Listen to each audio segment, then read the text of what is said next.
Chapter 61, Getting Some Rest. You're not serious, how old do you think I am? You're already having a kid. Gu Jinghua's words nearly made Song Huilan die of anger.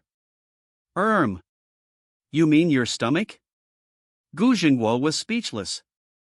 Judging from the action just now, I'm afraid anyone would think that. I don't want to waste time talking to you. What I mean is not that I'm having a kid, it's that Liuli is. These few words fell into Gu Jinghua's ears, but they were like rolling thunder. What? You're saying that the girl, Liuli, is pregnant? His expression was shocked, and his voice raised several degrees when he spoke. Song Huilan had long expected her husband to react this way, and she raised a finger to her lips. Shoo! Keep your voice down, Mom doesn't know yet. No, honey, are you sure? You're not joking with me, are you? Steadying his nerves, Gu Jinghua's eyes were full of doubt. This was too sudden, and he was simply not mentally prepared. Facing Gu Jinghua's questioning, Song Huilan couldn't help but roll her eyes. Would I joke about something like this? Liuli is really pregnant. And it's been more than a month. Who? That brat Gu Feng really gave us such a big surprise. Pregnancy is no small matter, you future mother-in-law. Hurry up and take the baby to the hospital for a checkup. With an uncontrollable smile on his face, Gu Jinghua's heart was overjoyed. What's there to check? The two children have already been checked in the Magic City, and both Liuli and the baby in her tummy are healthy. Xinghua, think about it. Our family is happy about this, but what about Liuli's family? She's a girl, so we need to be more considerate. Unmarried pregnancy definitely has a big impact on Su Liuli. As her elders, they need to think more about it. You're right. I'll talk to Xiaofeng and ask him to go to Liuli's house as soon as possible. After he has been there once, the two of us will pay a visit. We must beg the parents-in-law's forgiveness no matter what. Gu Jinghua made up his mind. For the sake of their daughter-in-law, and even more so for the child she was carrying, the two of them were willing to go all out. Yes, that's what I was thinking. For the time being, we shouldn't tell Mom about this yet. It's still premature. The old folks haven't yet recovered from the joy of their grandson bringing home a girlfriend. If we tell her that Lily is now pregnant, and the old folks get excited, it could be disastrous. Okay. I know. After a long chat inside the house, Gu Jinghua and Song Huilan came out of the bedroom. Su Liuli, are you hungry? I'll ask the kitchen to prepare some chicken soup for you. It's good for your health to eat lightly before going to bed at night. Standing next to the sofa, Song Huilan looked at Su Liuli, who was standing next to her mother, with a smile on her face. Mom, chicken soup, is that light? Gu Feng smacked his lips and looked weird. Go, what does it have to do with you? It's not for you. Wang Ma, go prepare a black chicken soup, make it light. Yes, madam. Before Su Liuli could say whether she wanted some or not, Song Huilan directly instructed Wang Ma to go to the kitchen to prepare it. Huilan, I feel like you're acting strange. Are you hiding something from me? Grandma sat quietly in front of the sofa, one hand resting on her walking stick, a hint of curiosity in her eyes. She had felt strange at the clothing store, and when she got home and saw her daughter-in-law's behavior, the feeling grew stronger. No, Mom, I have nothing to hide from you. I was thinking that Liuli is a frail girl, looking thin and weak, and I wanted to give her a boost. Embarrassed, Song Huilan quickly explained. Yes, Mom, Huilan was just telling me that Liuli is too frail, her nutrition is not up to par, and her resistance will decrease. I took advantage of this visit to give the girl a good conditioning. Gu Jinghua followed suit, and Grandma's eyes were doubtful. Xiaofeng, come with Dad, I have something to tell you. Oh. Gu Feng put down the glass in his hand and got up to follow his father into the bedroom. 10 minutes later, the father and son came out. Liuli, tomorrow morning your aunt will take you out to play. The capital is very big, is there anywhere you want to go? Back in front of the sofa, just in time for her mother to ask Su Liuli where she wanted to go. Mom, isn't your company busy? No. Even if it is busy, I can still find time to accompany Liuli. Auntie, I'm fine with that. This is my first time in the imperial capital, and I don't know where is fun. Before going to university, I almost never traveled far away. This is her first time in the imperial capital, so she really doesn't know where is fun. In that case, Auntie will pick a few fun places tomorrow and take you for a good tour. Sitting on the sofa, the family chatted for more than an hour.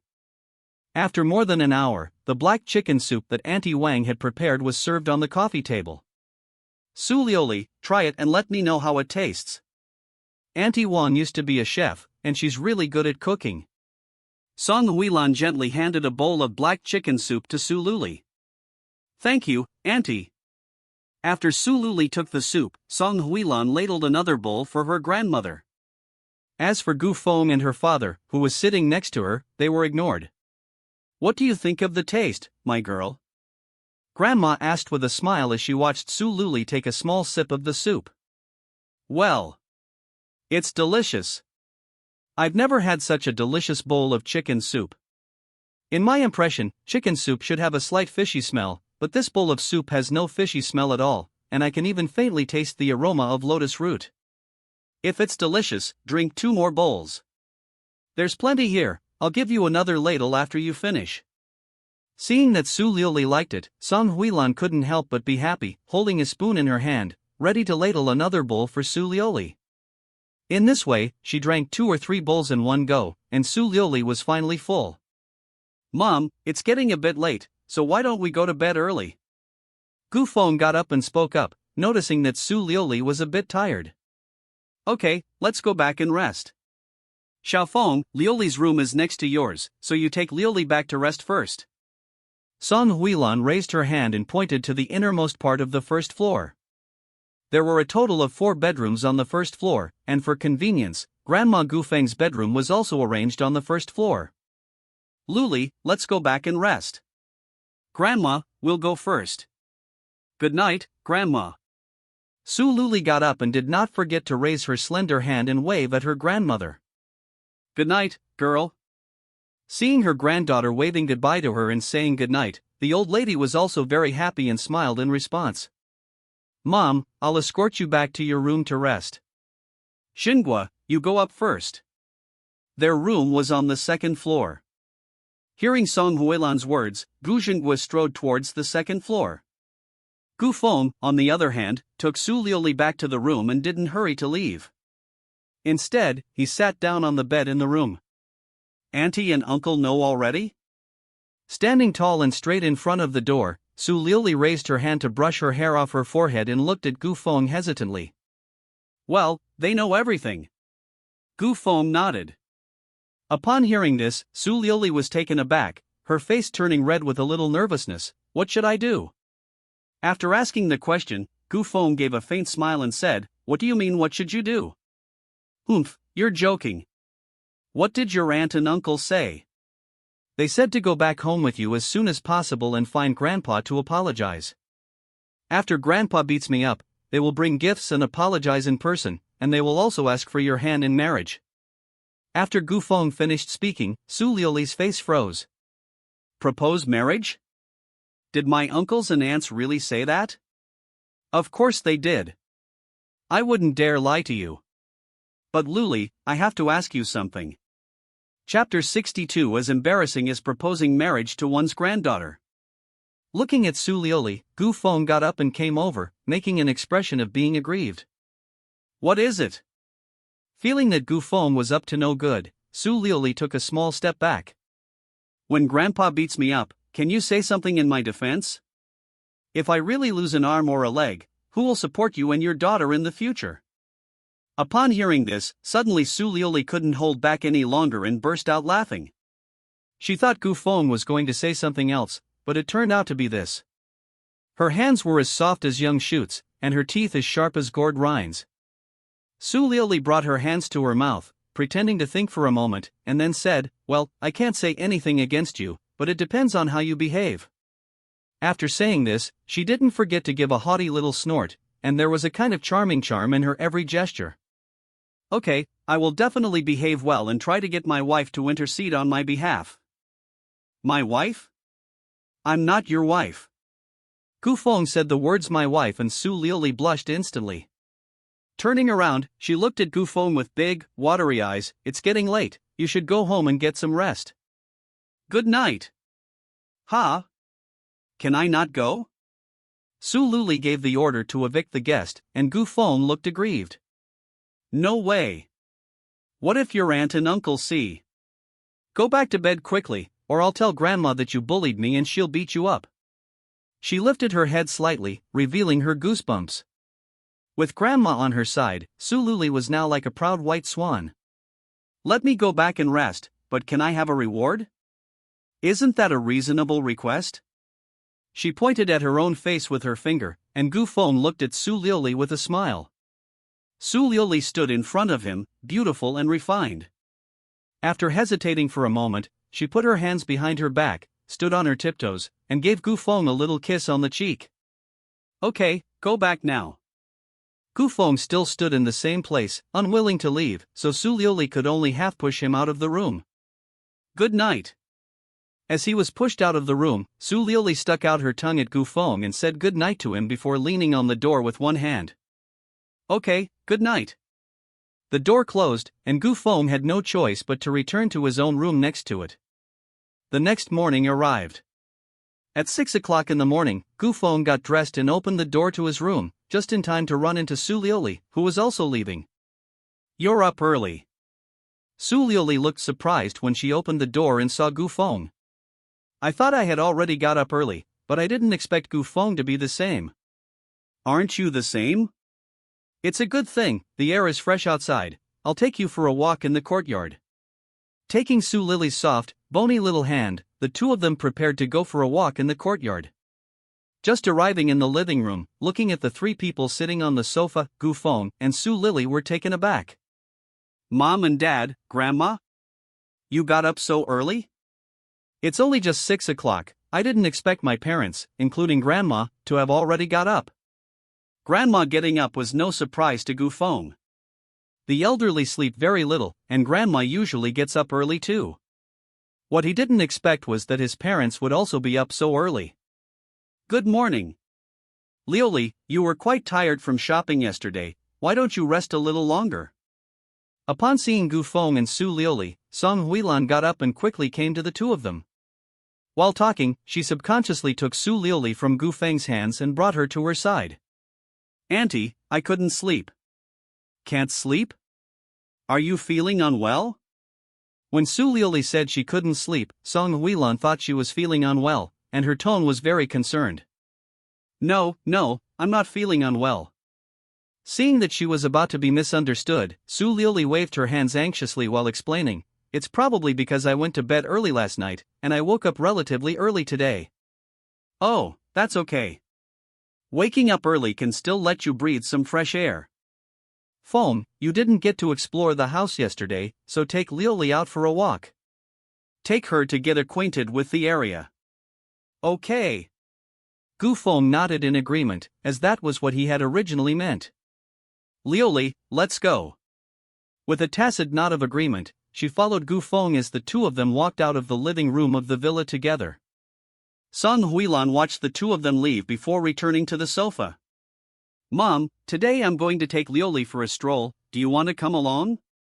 Song Huilan asked Gu Feng's grandmother as she returned to the sofa. She knew that the old lady liked to be in the thick of things, and since her granddaughter had come to visit, she would definitely want to go out and about together. Isn't it inappropriate for an old woman like me to go out with you young people? There's nothing inappropriate about it. Can't you see that the girl is close to you? She was by your side the whole time we were out shopping last night. If you go along, you can still chat with her. Last night when we were shopping, except for the breaks when we tried on clothes and bought things, Su Liuli almost always followed her grandmother around. It was obvious that the girl was very close to her grandmother. Ha ha ha. Huilan, you're right. The girl Su Liuli is indeed close to me. Having lived a long life, I only have one grandson, Gu Feng, and now that I'm with the girl Su Liuli, I feel like she's my own granddaughter. I'll go change clothes later, and we'll go together. The old man was happy in his heart, and his smile had not disappeared since yesterday. Walking out of the villa with Su Liuli, looking at the scenery in the Gu Manor, Su Liuli's eyes were full of surprise. How big is this place? Standing in front of the villa, I can't see the edge at a glance, he muttered to himself. Hearing Su Liuli's words, Gu Feng raised his hand and held her wrist. I don't know how big it is either, it's huge anyway. There's not much in front, it's all lawns and greenery, I'll take you to the back. Watch out for the steps. Gu Feng led Su Liuli around the villa to the backyard, where a huge rockery came into view. Behind the rockery were two more buildings, lofts of some kind, but he wasn't sure what they were used for. And there's a pond. Are there any fish in it?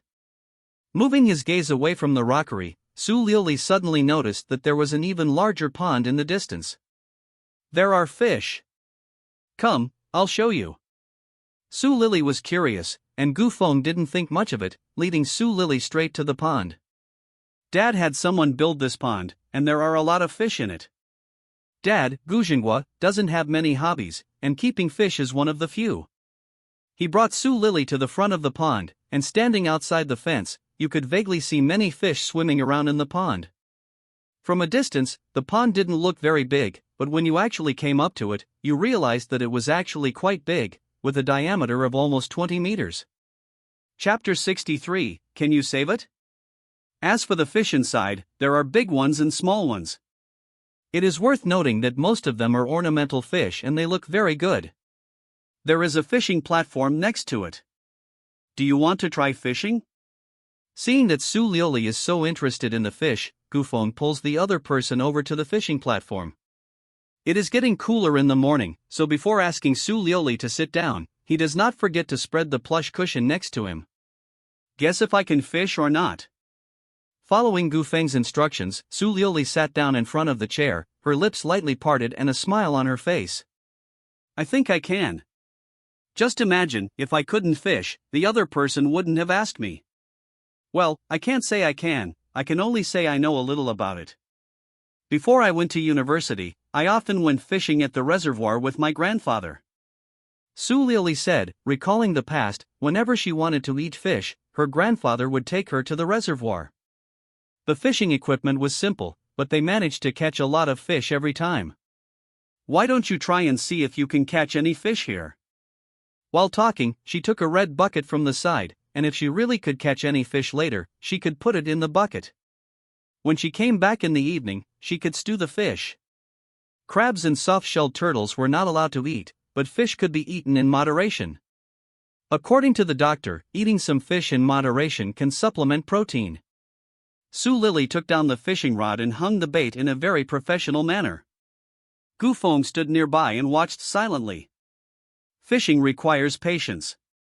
It was still early, so he was in no hurry.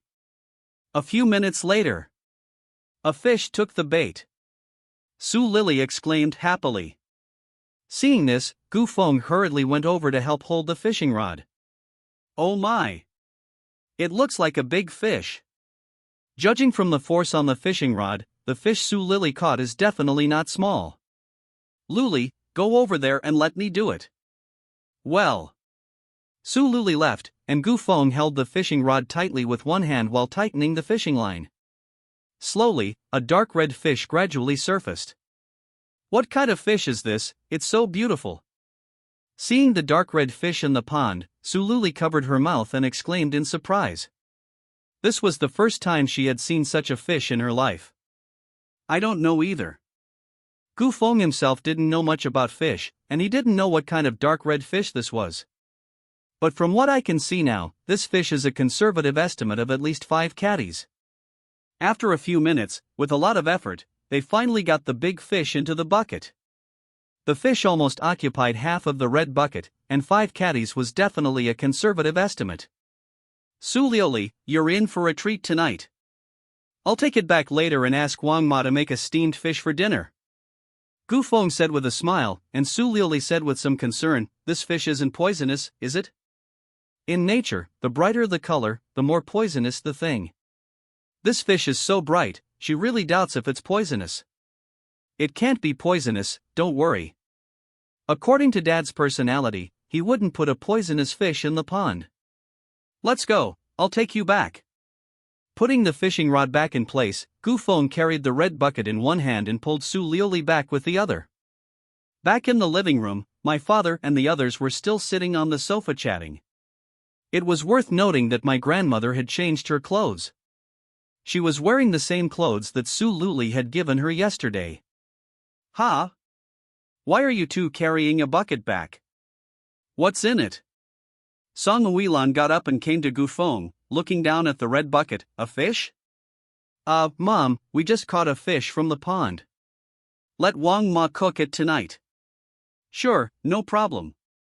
We've been wanting to eat fish anyway.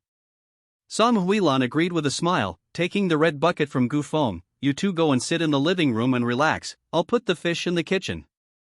Not bad, you little rascal, you know how to fish? Gu Jinghua smiled with relief when he heard that his son and daughter-in-law had caught a fish from the pond. It was rare that his son shared the same hobby as him.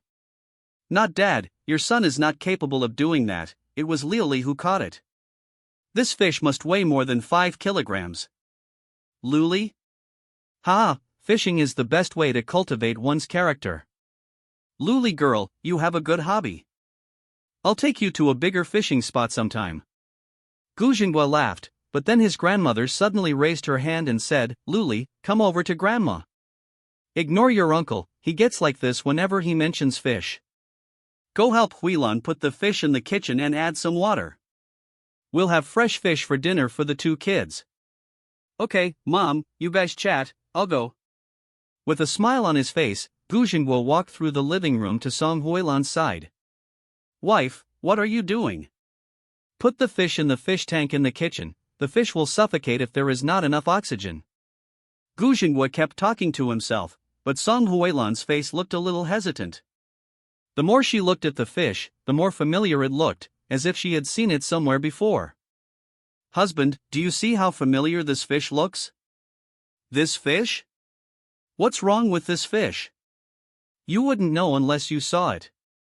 When he saw the dark red fish in the red bucket, Gu Jinghua opened his mouth wide, and his eyes nearly fell to the ground. His happiness turned to sadness. This is my blood-red dragon. As he stared at the fish in the bucket, Gu Jinghua suddenly felt a little pain in his heart. Shoo, keep your voice down. This is your blood-red dragon? Whispering, Song Huilan looked at Gu Jinghua silently. My husband likes to keep fish, and she knows about this blood-red dragon. It was auctioned abroad and cost 1,000,000 yuan. It was less than 3 catties at the time, and it took several years to grow to this size. I never thought my daughter-in-law would catch it. Well, dear, this is indeed my blood-red dragon. Can you save it? She looked very sad. No matter how much it cost, she had kept the fish for several years and it had finally grown to this size. I want to save it too, but what will you let your daughter-in-law eat? It's just a fish. I'll get you 2 more some other time. Don't say it's a blood-red dragon, even if it is, or all the fish in the pond. If the daughter-in-law wants to eat them, she'll find a way to cook them all. No, it's hard to raise it this big. Can you go and talk to the girl Liuli? Just now, he was still praising his daughter-in-law for having a good hobby, but he never expected that she would be so lucky. Out of the thousands of fish in the pond, she managed to catch the blood-red dragon. Chapter 64, Unlimited Gold Embossed Cards. I'll go discuss it? This is your fish, discuss it yourself. Leaving behind a remark, Song Huilan carried the red bucket straight to the kitchen. This fish needs to be put in the kitchen's fish tank first, otherwise it won't last long.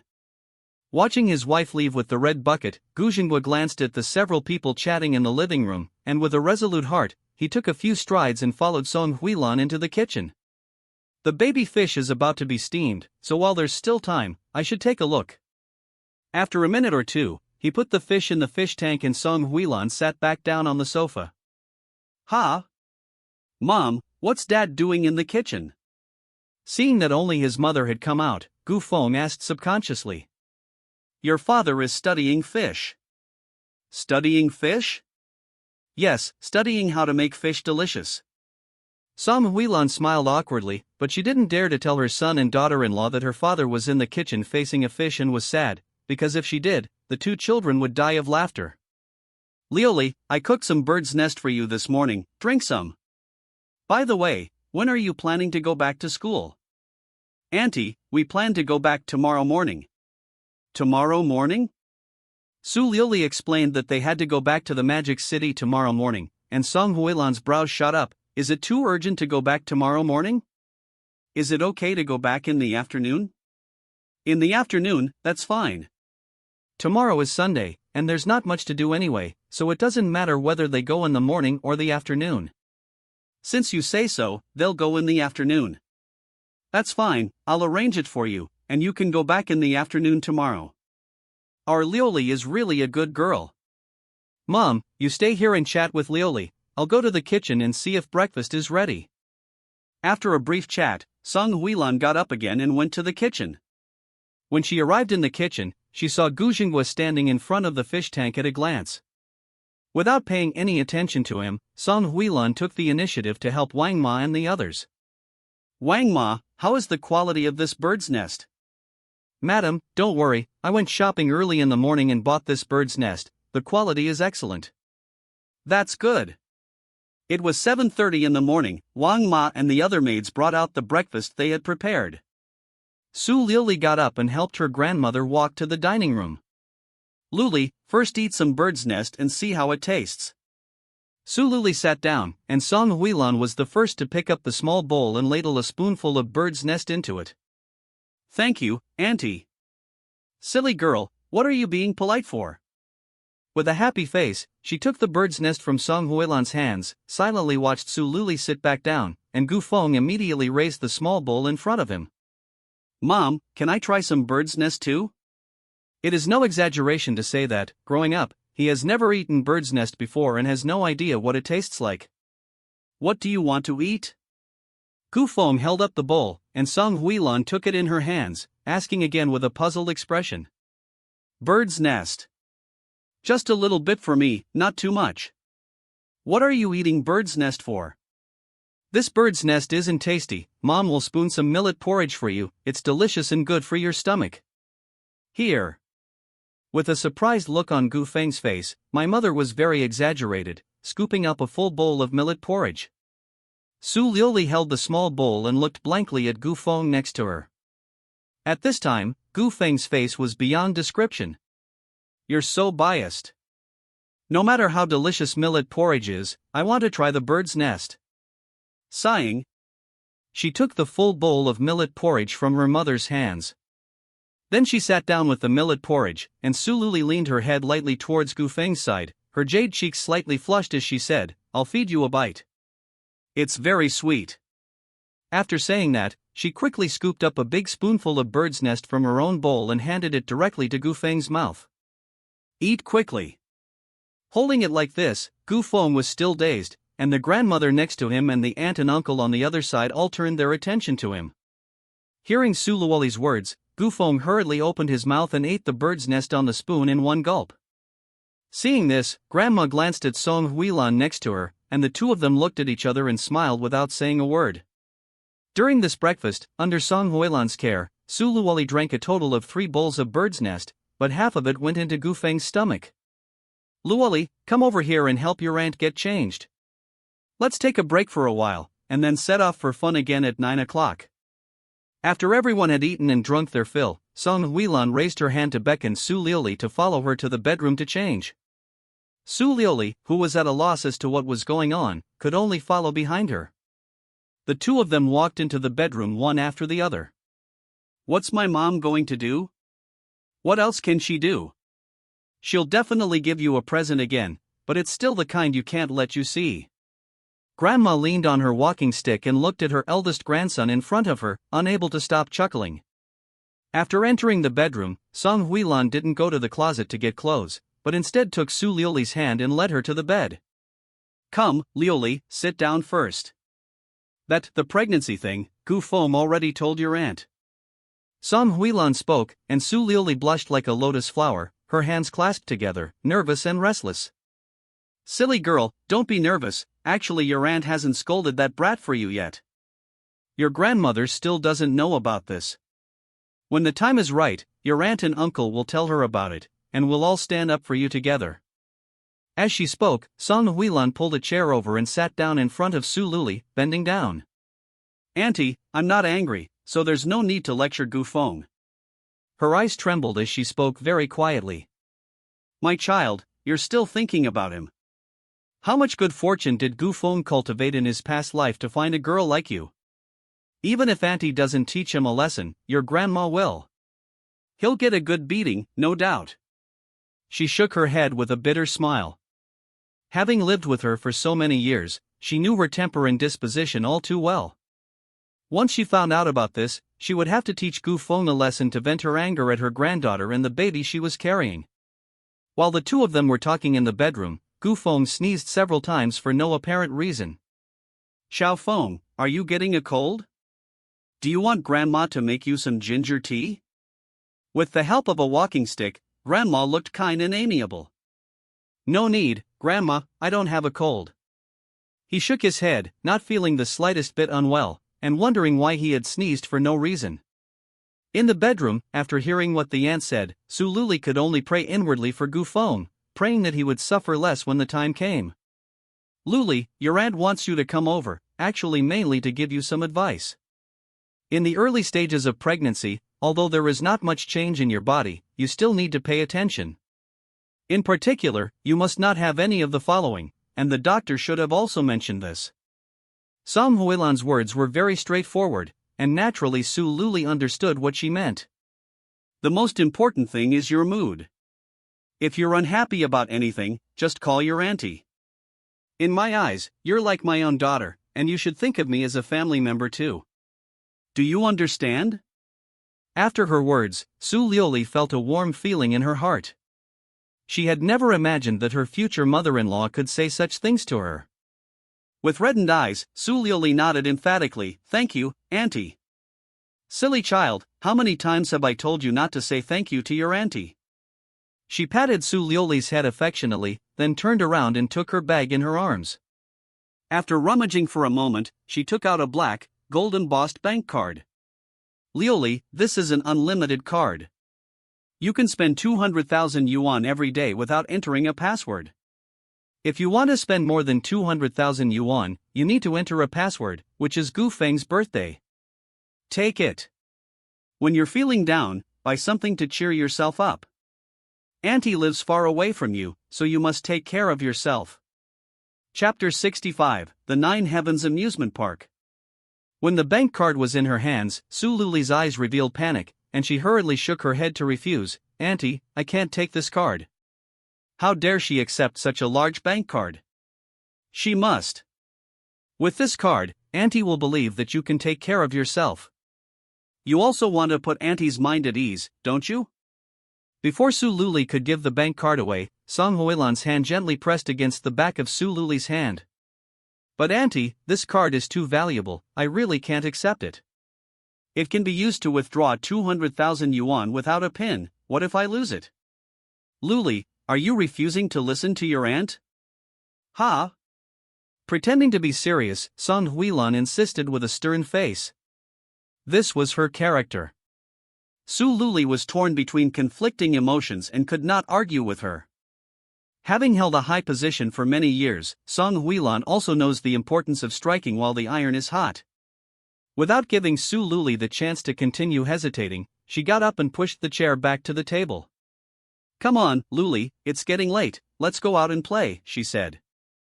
"Put the card away, you can keep it for yourself, but don't tell that brat Gu Feng," she added, before leading Su Luli out of the bedroom. Before leaving, she did not forget to whisper a few words of advice to Su Liuli. She took Su Liuli's wrist and walked out of the bedroom. In the living room, Gu Feng was telling his grandmother about something interesting that happened at school. When they saw their mother come with a girlfriend, including Gu Jinghua, the three of them looked at each other. "Hey! Mom, didn't you ask Liuli to accompany you to change clothes? Why are you still wearing the same clothes?" "I couldn't find anything suitable, so Luli said I looked good in this." "Don't you agree, Luli?" Winking at Su Luli, he understood what his mother-in-law meant, and Su Luli nodded slightly, "Yes. Auntie, this outfit looks very good." "Ha ha ha. Since the child says it looks good, Huilan, you can wear this." I still have a few meetings today, so I can't go out and play with you guys. Phone, your grandmother and Luli are in your care. Take good care of them. Rising to his feet, Gu Jinghua chuckled and patted Gu Feng's shoulder. Okay, Dad, don't worry, I'll take care of Grandma and Lioli.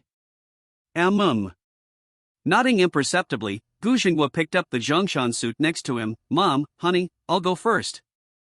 Lioli, let your aunt keep you company and have fun. I wish you all a good time.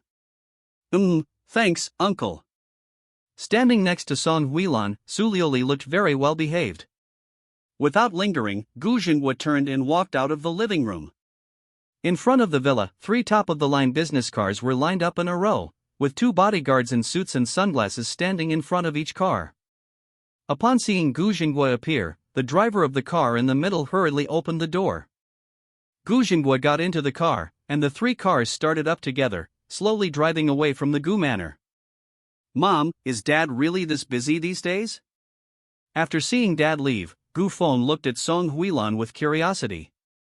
Before I went to university, although Dad would often have meetings, he was never as busy as he is now. The economy is in the doldrums, and the financial turmoil abroad has affected the country. Financial turmoil? It can't be a financial crisis, can it? A flash of shock crossed Gu Feng's eyes. Before his rebirth, he had never heard of any financial turmoil. It hasn't reached that level yet. Okay, enough of this nonsense. Help your grandmother up and let's go out and have some fun. Lioli, do you want to go to the amusement park? The amusement park in the imperial capital is really fun. We already went shopping yesterday, so today I want to take my daughter-in-law to see something different. Well, I'm fine with that. After all these years of going to college in the magical city, she hasn't been to an amusement park once, and she can't help but feel a little excited at the thought of going. Gu Feng, help your grandmother, let's go. Okay. Grandma, let me help you. With her daughter-in-law by her side, Gu Feng supported her grandmother as they walked out of the villa, one after the other. The car had been waiting outside. When they arrived, the driver opened the electric door to welcome them. The half-hour drive to the amusement park had just ended at 9 a.m. Wow! No way, there are so many people. Gu Feng looked up as they got out of the car and saw a long queue at the ticket booth. Juzongshan Amusement Park. I think I heard about it on TV. Lioli, the Paradise Amusement Park is the biggest amusement park in the entire imperial capital, without a doubt. It's called the Paradise Amusement Park because the park is built in a stepped fashion, with each step hosting different rides. We'll go in later and explore the first step. Song Huilan explained softly, while Gu Feng, who was standing next to her, glanced at the long queue in the distance and said with some concern, Mom, don't explain the origin of the Paradise Amusement Park yet. Right now, we need to figure out how to buy tickets. Today is Saturday, and in addition to people from the capital visiting, there are also many tourists from all over the country. Judging by the crowd, if we wait any longer, there will be even more people waiting in line to buy tickets. Don't worry, I've already made preparations. Xiaoye bought tickets in advance, one for each of us, so let's go and check in. Let's go. She took out 6 tickets from her bag, and gave the remaining 2 to the driver behind them, in addition to the 4 of them. Mr. Liu, you can go in and have fun too. I'll call you in advance when we're ready to go back. Oh, okay. Thank you, ma'am. The driver looked surprised, and with both hands he took the tickets from Song Huilan. Gu Feng held the tickets in his hands. He never would have thought that his mother would have thought of everything. With the tickets in hand, all he had to do was go to the front and scan them. After passing through the machine, they entered the amusement park. The first thing that caught their eye was the huge Ferris wheel in the distance. What a big Ferris wheel! A lock of beautiful hair fluttered slightly as Su Luli looked up into the distance, a hint of surprise in her clear eyes. She had never seen such a big Ferris wheel before. Luli, Auntie bought a pass, you can play any of the rides as many times as you like. There's a carousel over there, do you want to go for a ride? Not far from the entrance, in addition to the 20-odd rocking horses, there was also a carousel. In terms of size, this carousel is also surprisingly large. Taking Su Luli's hand, they came to the carousel and found the staff to check the tickets. Song Huilan took Su Luli and walked up to them. "Grandma, do you want to ride it too?" Gu Feng laughed, half joking. It was so lively here, and Grandma was originally beaming with joy, but after hearing her grandson's words, her smile froze. "Rotten kid, how old is Grandma, and you want me to ride this? Do you want to leave Grandma's old bones here to die?" She grumbled angrily, and then she turned to a row of rocking horses. "Feng, can Grandma play this?" Chapter 66. Uncle, don't you like fish? "Ha? Grandma, are you sure you want to play?" Gu Feng looked confused. Grandma's character is really like a child's, she actually wants to play on the rocking horse. Taking the playground token, Gu Feng went to a rocking horse, helped his grandmother onto it, and then started the horse with the token. "What's Daddy's father called?" "Daddy's father is Grandpa." A familiar voice rang out, and the old man sat in the horse and had a great time playing. In the distance, Song Huilan and Su Luli, the mother and daughter, were also riding the carousel. Gu Feng was the only one standing there, looking foolish. After a while, Gu Feng's grandmother got off the carousel, feeling a little bored. Next to them, an old woman was riding the carousel with a little girl aged 2 or 3. Seeing this, Gu Feng's grandmother smiled and struck up a conversation with the other woman. "Young lady, is this your granddaughter? She's really pretty." "Thank you, this is not my granddaughter, this is my great-granddaughter." "My grandson and granddaughter have gone to work, so I'm taking the child out to play." "A great-granddaughter? That's wonderful." After hearing that the little girl was someone's great-granddaughter, the grandmother was full of envy, and glanced back at Gu Feng standing nearby. "Alas, when will I, your grandmother, have a great-granddaughter?" Upon hearing this, Gu Feng suddenly felt a little helpless. He definitely had great-grandsons, he just didn't know if they were great-granddaughters or great-grandchildren. 10 minutes later, Song Huilan returned with Su Lioli. The first set of stairs had basically all the children's facilities, so they didn't stay there for long, and they walked towards the back of the stairs. They basically played on every ride they could find. They were afraid to let Su Lioli play on the slightly dangerous rides, for fear that she might get hurt. They had lunch at the amusement park, and then went to ride the Ferris wheel in the afternoon. They took their grandmother on the Ferris wheel with them, and the old lady was as happy as a child. The whole day was spent almost entirely at the amusement park. As it was approaching 6 p.m., Song Huilan noticed that it was getting late, so she called the driver and the group took the car back to the Gu Manor. "Su Lioli, how was your day? Were you happy?" Sitting in the car, Su Lioli sat between Song Huilan and her grandmother. Her snow-white skin, like jade, revealed a slight blush as she nodded and said, "Yes, I was happy." She had been at the amusement park all day, and her face and heart had been filled with joy. As long as she is happy, when you have time in the future, let Gu Feng bring you back to play often. Song Huilan, the mother-in-law, was very satisfied to see her daughter-in-law having fun. The group returned to the manor and saw everyone come back. Wang Ma greeted the aunts and prepared dinner. Half an hour later, Gu Jingwa's convoy slowly drove into the manor and arrived in the living room, where they happened to see Gu Feng and a few others sitting on the sofa chatting. "Dad. Uncle. Ha ha ha, how was it? Suli, how was your day?" Smiling, he sat down next to Song Huilan, and Gu Jingwa waved his hand, indicating that Gu Feng and Su Lioli should hurry and sit down. "We had a really good time, and if it weren't so late, we wouldn't want to come back." Song Huilan responded with a smile.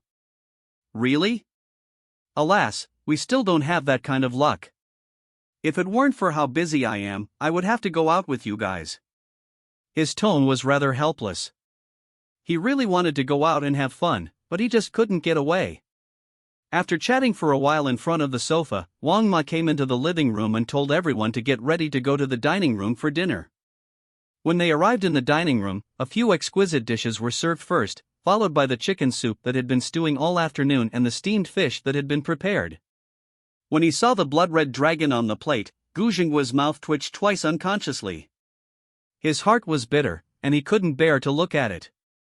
"Come on, everyone, let's start eating."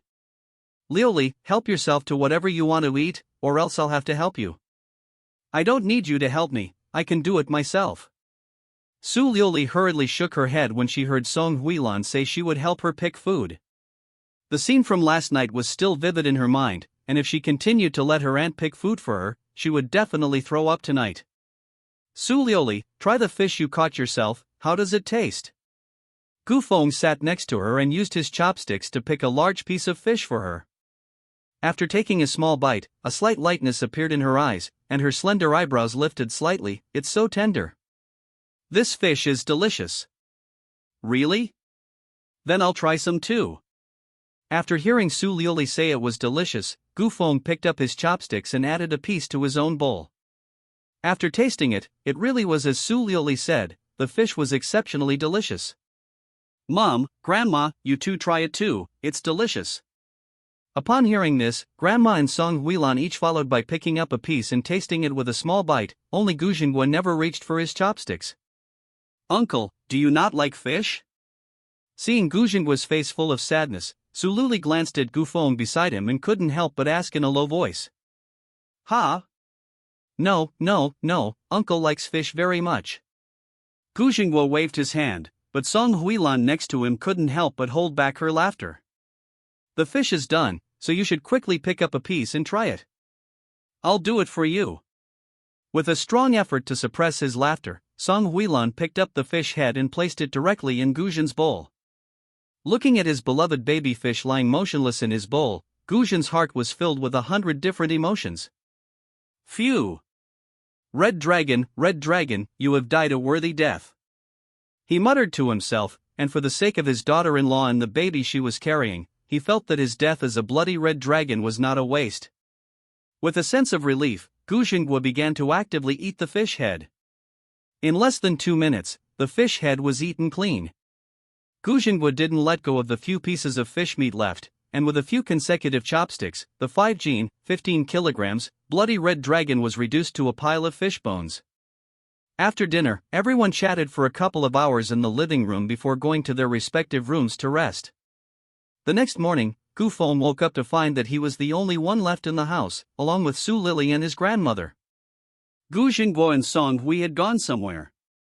Grandma, where did my parents go so early in the morning? Gu Feng asked curiously, taking Su Lili to the sofa and sitting down. I don't know. They went out early in the morning, saying that they had something to do. We don't have to wait for them for breakfast, let's just eat. Suli, you're going back to the demon capital today, right? Remember to come back and visit Grandma with Feng often when you have time. The thought that her grandson and granddaughter-in-law were about to go back immediately made her feel a little down. Suli, whose pretty face was as radiant as a jadeite, hurriedly came and sat down next to her grandmother. Don't worry, Grandma, I'll come back to visit you with Feng whenever I have time. Okay, Grandma will be waiting for you. After breakfast, both parents had not returned yet. With nothing to do, Gu Feng accompanied Su Liuli as they walked out of the manor and wandered around for a few laps. It was far from the city, but the scenery was beautiful, and it was definitely a good place. They played outside until noon, and when they felt that it was about time to go back, they returned to the manor just in time to see Song Huilan and Gu Xingguo return. Mom and Dad, where have you been this morning? Chapter 67, Private Jet vs. Green Train. They were about to enter the door when they heard a voice behind them, and they both turned around. Upon seeing Gu Feng and Su Luli, Song Huilan said in surprise, Where have you two been? Nowhere in particular, just hanging out with Luli. Oh. Come in then. They entered the villa together, and Wang Ma had lunch ready. After a brief tidy-up, they went to the dining room to eat. Luli, after lunch, take a little rest, and your aunt will take you to the airport. Well, thank you, Auntie. Su Lili nodded quietly in agreement, and Song Huilan had a slight smile on the corner of her mouth, without continuing to speak. After lunch, after a brief rest in the living room, the family went to the front door of the villa. Mom, Xingguo and I will take the children to the airport, so you don't have to go. Okay, take care on the way. I know, Mom. With Grandma's reluctant gaze, Gu Feng and the others got into the car and headed to Daidu International Airport. Along the way, Song Huilan kept chatting with Su Liuli in a low voice. When they arrived at the airport, what surprised Gu Feng was that his mother's secretary was waiting with a bunch of people. Sister Xiaoye, why are you here? Liuli, this is Sister Xiaoye, my mother's assistant. A flash of surprise passed through his eyes as Gu Feng introduced Su Liuli to his side. Sister Xiaoye. Hello, Miss Liuli. Smiling, he greeted Su Liuli, and Wang Xiaoye looked at Su Liuli, her face flashing with surprise. Su Liuli herself looked even better than in the photos. Chairman, everything is ready. I've checked with the crew and we can board at any time. Behind Wang Xiaoye stood 5 or 6 other people, notably carrying a bunch of bags and packages in their hands. Okay. Luli, let Xiaoye take you and Xiaofeng back. These things were all prepared for you by your aunt. They're all basic supplements, so you can eat a little when you want. Pointing at the things everyone was carrying, she said that this morning she had gone out of her way to pick these things up, just for her daughter-in-law. Auntie, I can't eat all this. It's okay, just eat as much as you can. After you arrive in the devil's capital, remember to call your auntie to let her know you're safe. It's getting late, hurry up and board the plane. Without giving Su Liuli a chance to refuse, Wang Xiaoye ushered the group behind her towards the airport. Ms. Su Liuli, let's go check in. With all the shopping done, there was nothing Su Liuli could do but follow Gu Feng to the airport. After watching the two of them go in, Song Huilan and Gu Jinghua turned around and got into the car to return to the manor. Once they entered the airport, Gu Feng looked around and couldn't help but ask curiously, Xiaoyu, shouldn't we buy tickets? We haven't bought our plane tickets yet. Mom said she would take care of it, but they still haven't bought their plane tickets. Upon hearing Gu Feng's words, Wang Xiaoye laughed and shook her head. No need to buy tickets, we'll go to the demon capital on the chairman's private jet. What? A private jet? This mom is really generous. While muttering softly, Gu Feng felt a complex inside. He had to say that the treatment of his son and daughter-in-law was really worlds apart. He went to school in the demon capital by himself, without preparing anything, and took the green train, which was a hard seat from the imperial capital to the demon capital for a whole dozen hours. I never thought that this time, I would be upgraded to a private jet. Ha ha ha. Gu Feng, I remember that last time you went to the demon capital to go to school, didn't you buy your own hard seat on the train? How did you know? It was better not to say anything, but after Wang Xiaoye said this, Gu Feng's face instantly turned sour. Su Liuli, who was standing next to him, looked at Gu Feng with a face of disbelief. She still vaguely remembered the first time they met, and Gu Feng was carrying a black plastic bag in his hands. If it weren't for his youthful appearance, she would have even thought that the other person was picking up bottles at the school specifically because of the start of the semester. Of course I know, the chairman told me. Ha ha ha ha. As she spoke, Wang Xiaoye couldn't help but laugh again. Facing such ridicule, Gu Feng could only choose to remain silent. He had been sitting in a hard seat for more than 10 hours, and his back and waist were sore. Gu Feng? Why didn't you take a plane? The capital is so far away from the magic city, even if you don't take a plane, you can take the high-speed train. Su Liuli walked, with an air of scholarly refinement in her eyebrows, and asked curiously. Facing Su Liuli's curiosity, Gu Feng could only explain with his hands spread out, I also wanted to take a plane, but because of the start of the semester, the plane tickets were booked a month ago. As for the high-speed train, I didn't get a ticket either. Both ways were not feasible, so he had to choose to take the green train. What's most infuriating is that even for the green train, there were only hard seats left, not even a hard sleeper. After 2 transfers and a lot of setbacks, he finally arrived in the magical city. While everyone else had a smooth journey to school, his was comparable to the journey to the Western paradise to obtain the Buddhist scriptures. Gu Feng bitterly explained, and Su Liuli's pretty nose slightly narrowed her eyes, and she couldn't help but burst out laughing. Puff. You're so unlucky. Ugh. Liuli, you're laughing at me.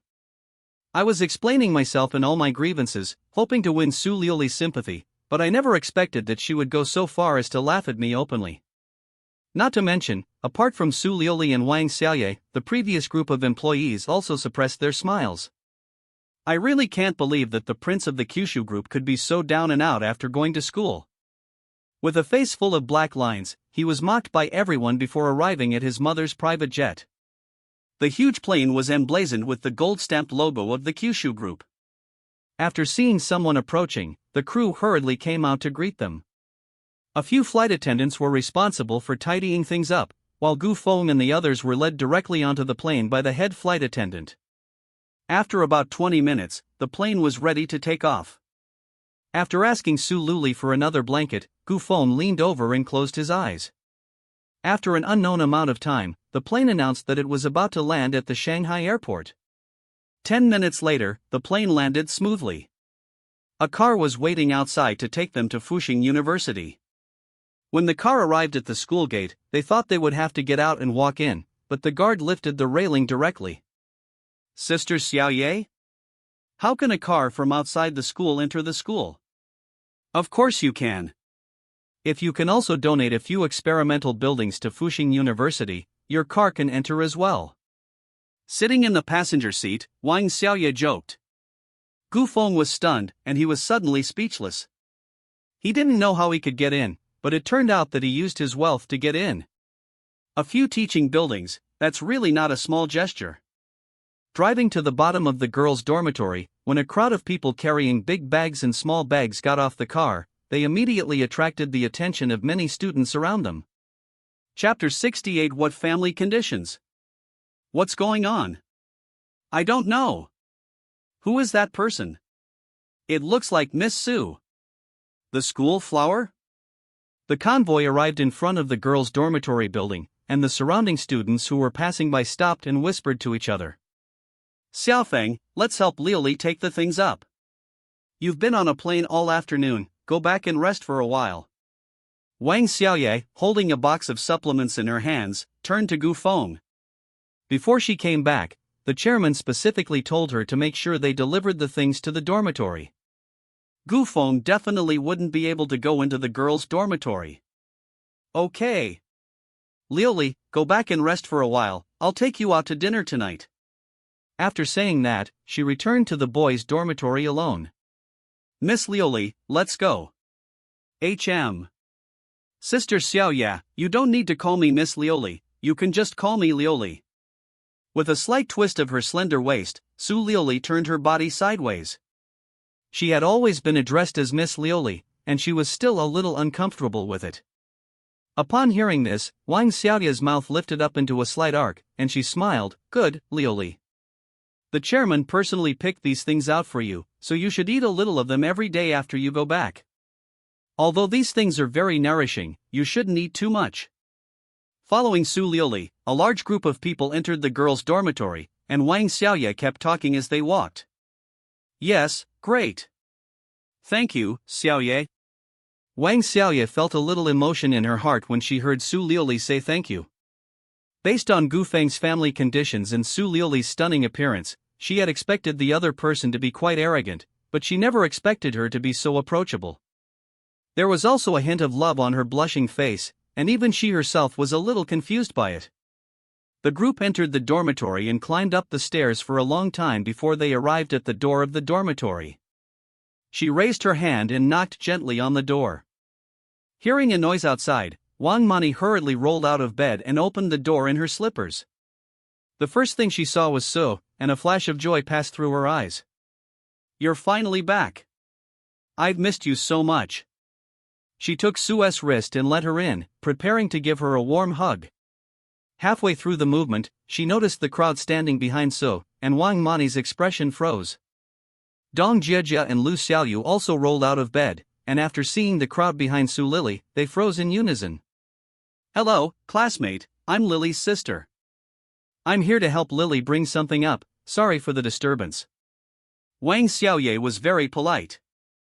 After hearing the other person introduce herself as Su Lily's sister, Wang Mani hurriedly stepped aside. Hello, sister. You can come in. Thank you. She nodded with a smile, carrying her things into the dormitory. Wang Xiaoye put her things aside, and the others followed suit. The floor, which was not very spacious to begin with, looked even more crowded after all these things were put down. Seeing this, Dong Jiejia's curiosity piqued, and she quietly took Su Liuli's arm and led her to one side. Liuli, how come you have so many sisters? Suli, the delivery is done, we have things to do, we'll be going now. After putting down the things, the task was considered complete, and Wang Xiaoye and the others were ready to leave. Sister Xiaoye, I'll see you off. No need. Suli, you rest at ease in the dormitory, the car is right below, we'll just leave by car. Stay in the dormitory, don't come out. After finishing with Suli, she waved at Wang Mani and the others, goodbye, classmate. Before leaving, he did not forget to close the dormitory door. After Wang Xiaoye had left with the others, Wang Mani and the others looked down at the pile of things on the ground. Special grade donkey hide glue. Rare bird's nest. Cordyceps sinensis. Centennial ginseng tea.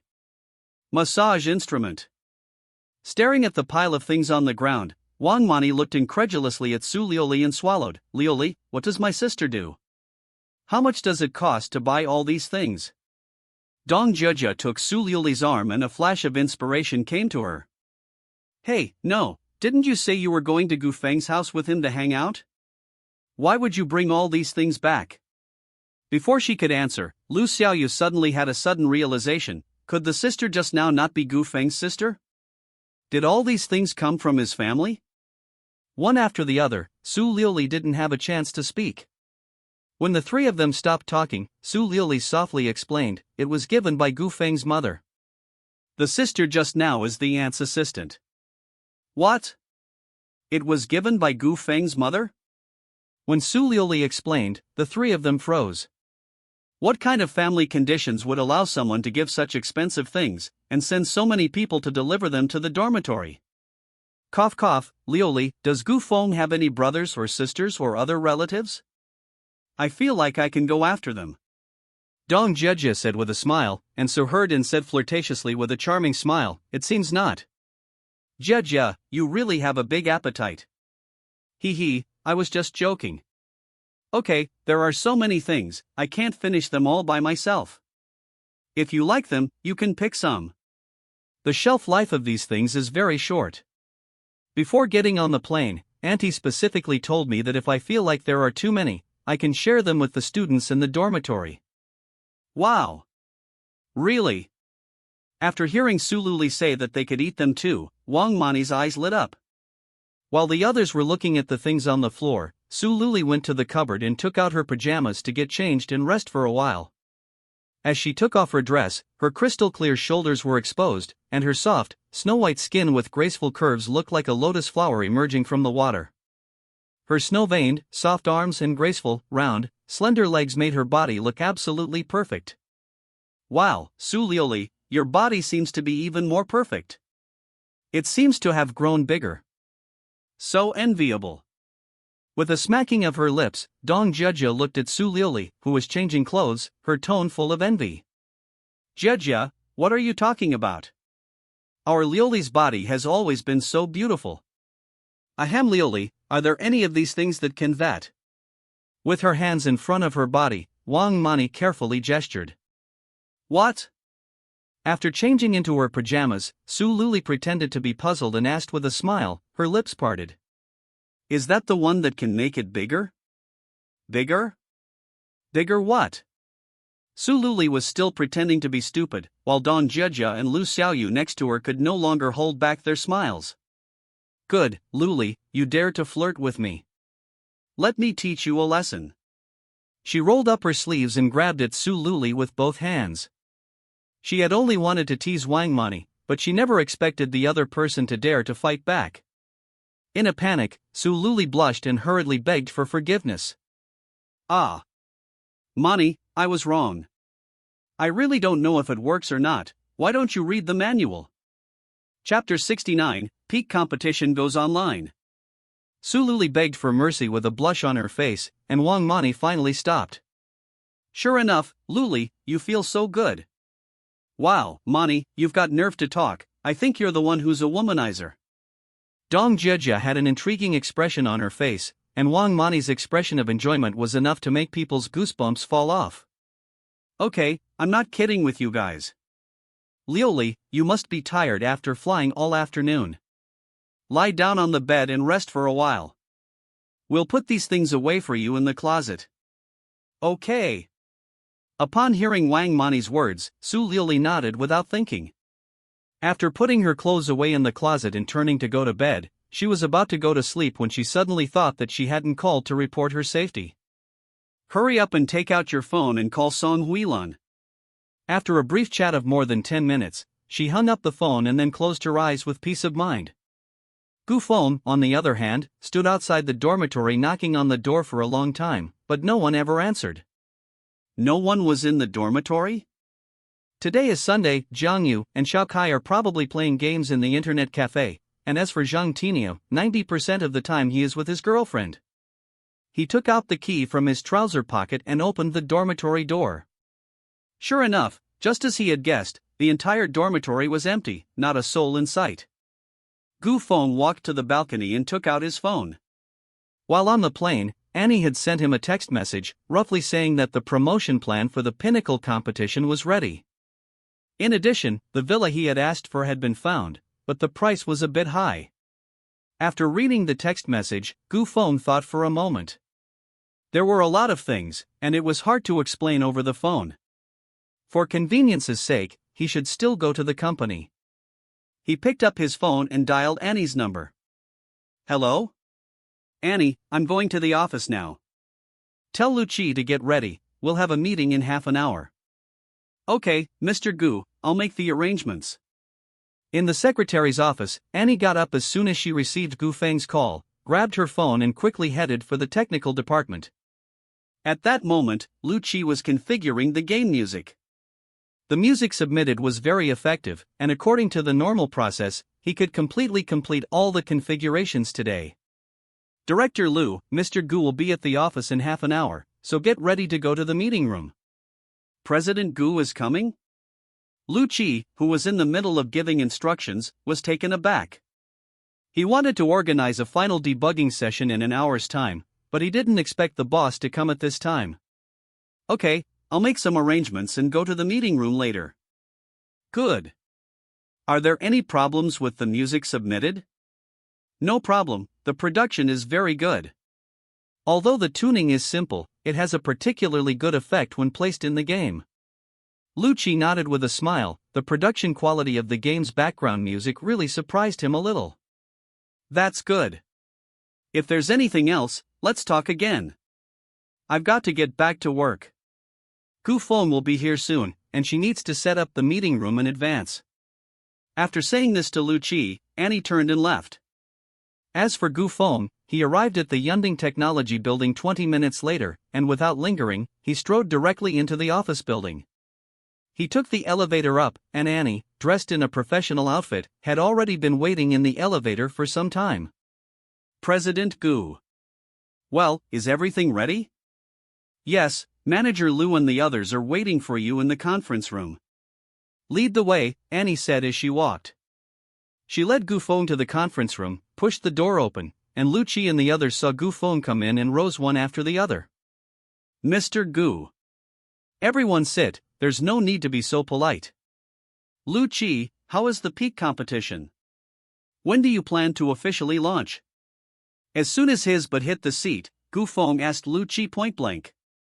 After hearing Gu Feng's words, Lu Qi did not hesitate, and firmly responded as he got up, if the final debugging goes smoothly, it will go online tomorrow morning.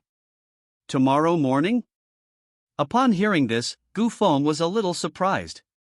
He had originally thought that Lu Qi would say a few more days, but he did not expect the other party to want to launch the Pinnacle competition online tomorrow morning. After a short moment of thought, Gu Feng nodded without trace. Good. You are the head of the technical department, so you arrange the specific launch time. Annie, introduce the promotion plan you have prepared. Okay, Mr. Gu. We are going to contact an advertising company to place advertisements in several upcoming hot TV shows, movies, and variety shows. At the same time, we will also need to allocate some funds for offline promotion.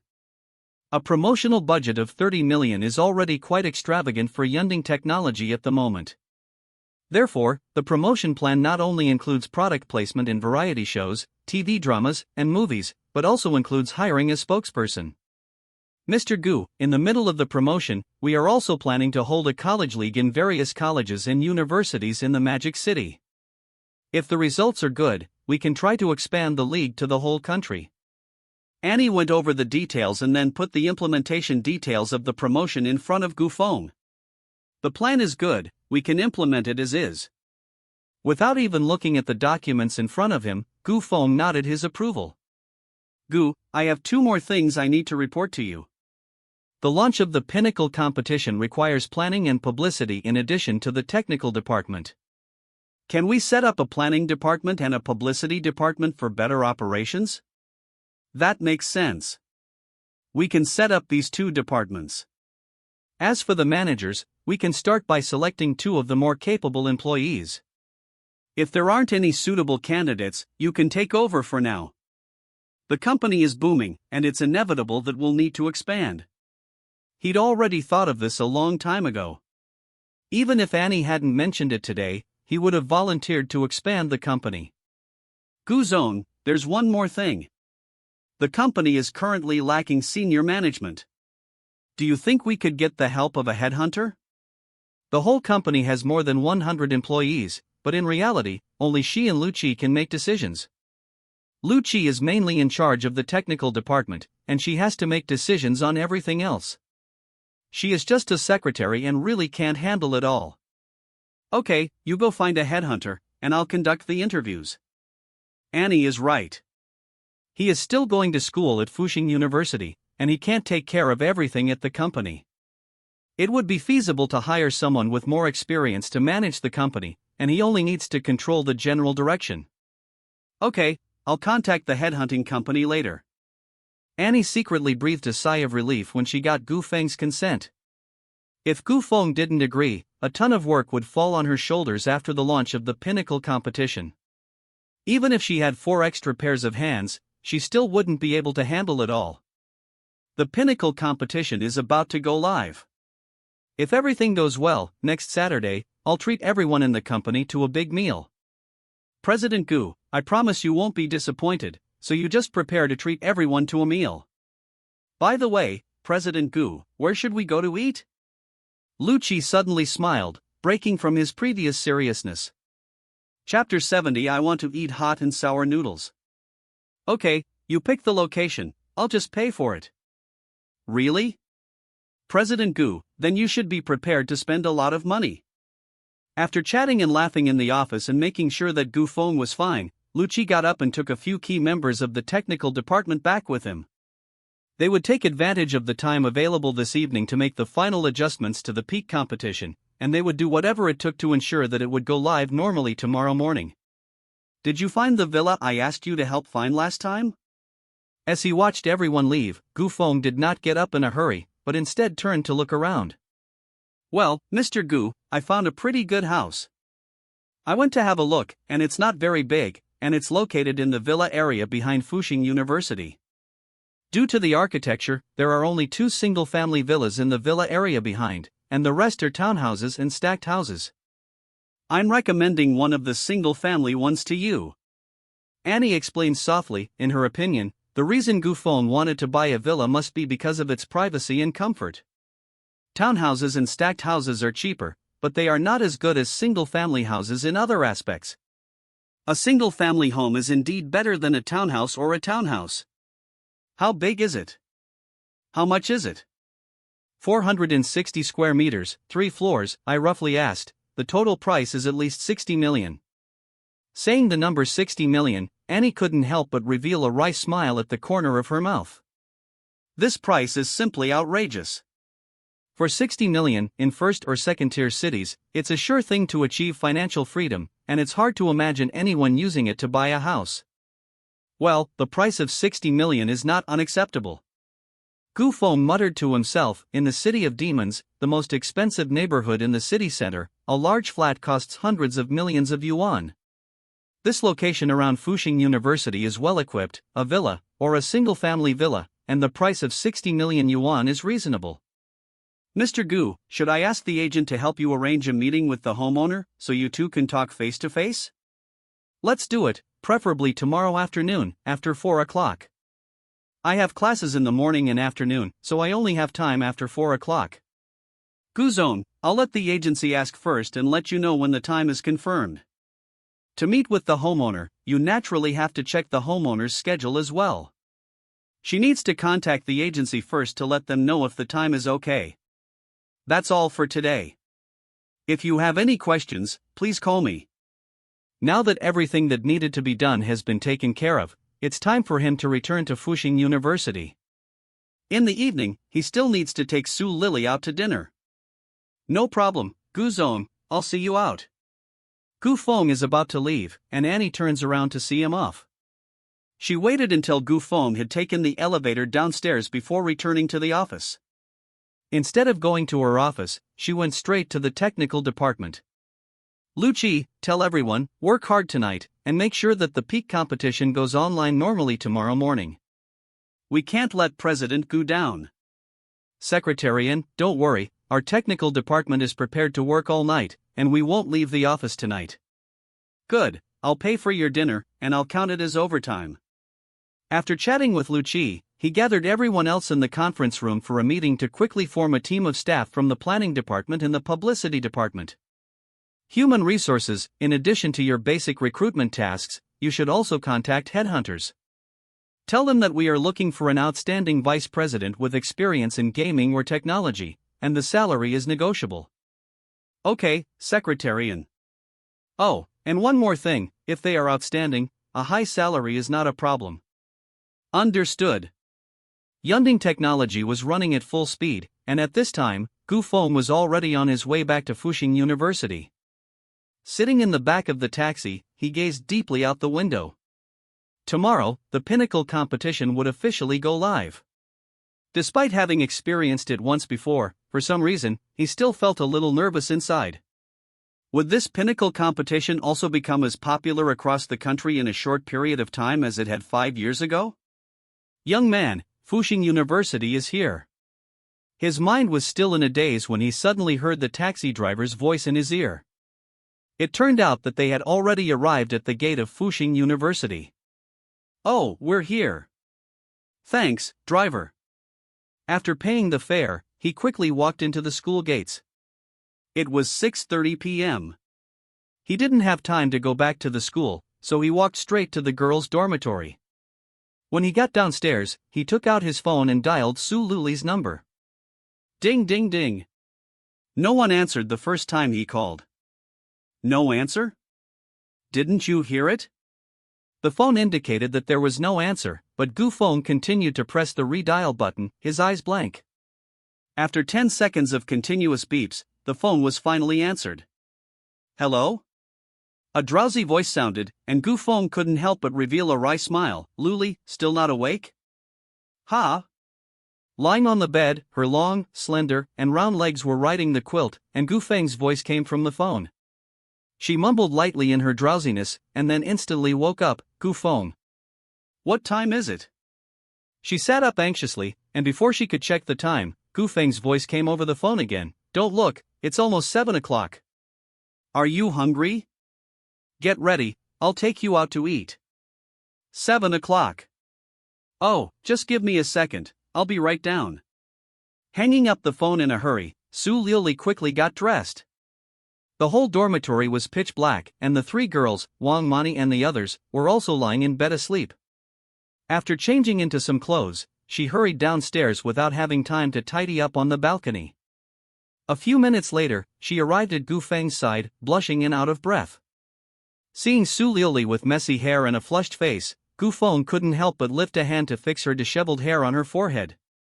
How many times have I told you, there's no need to rush?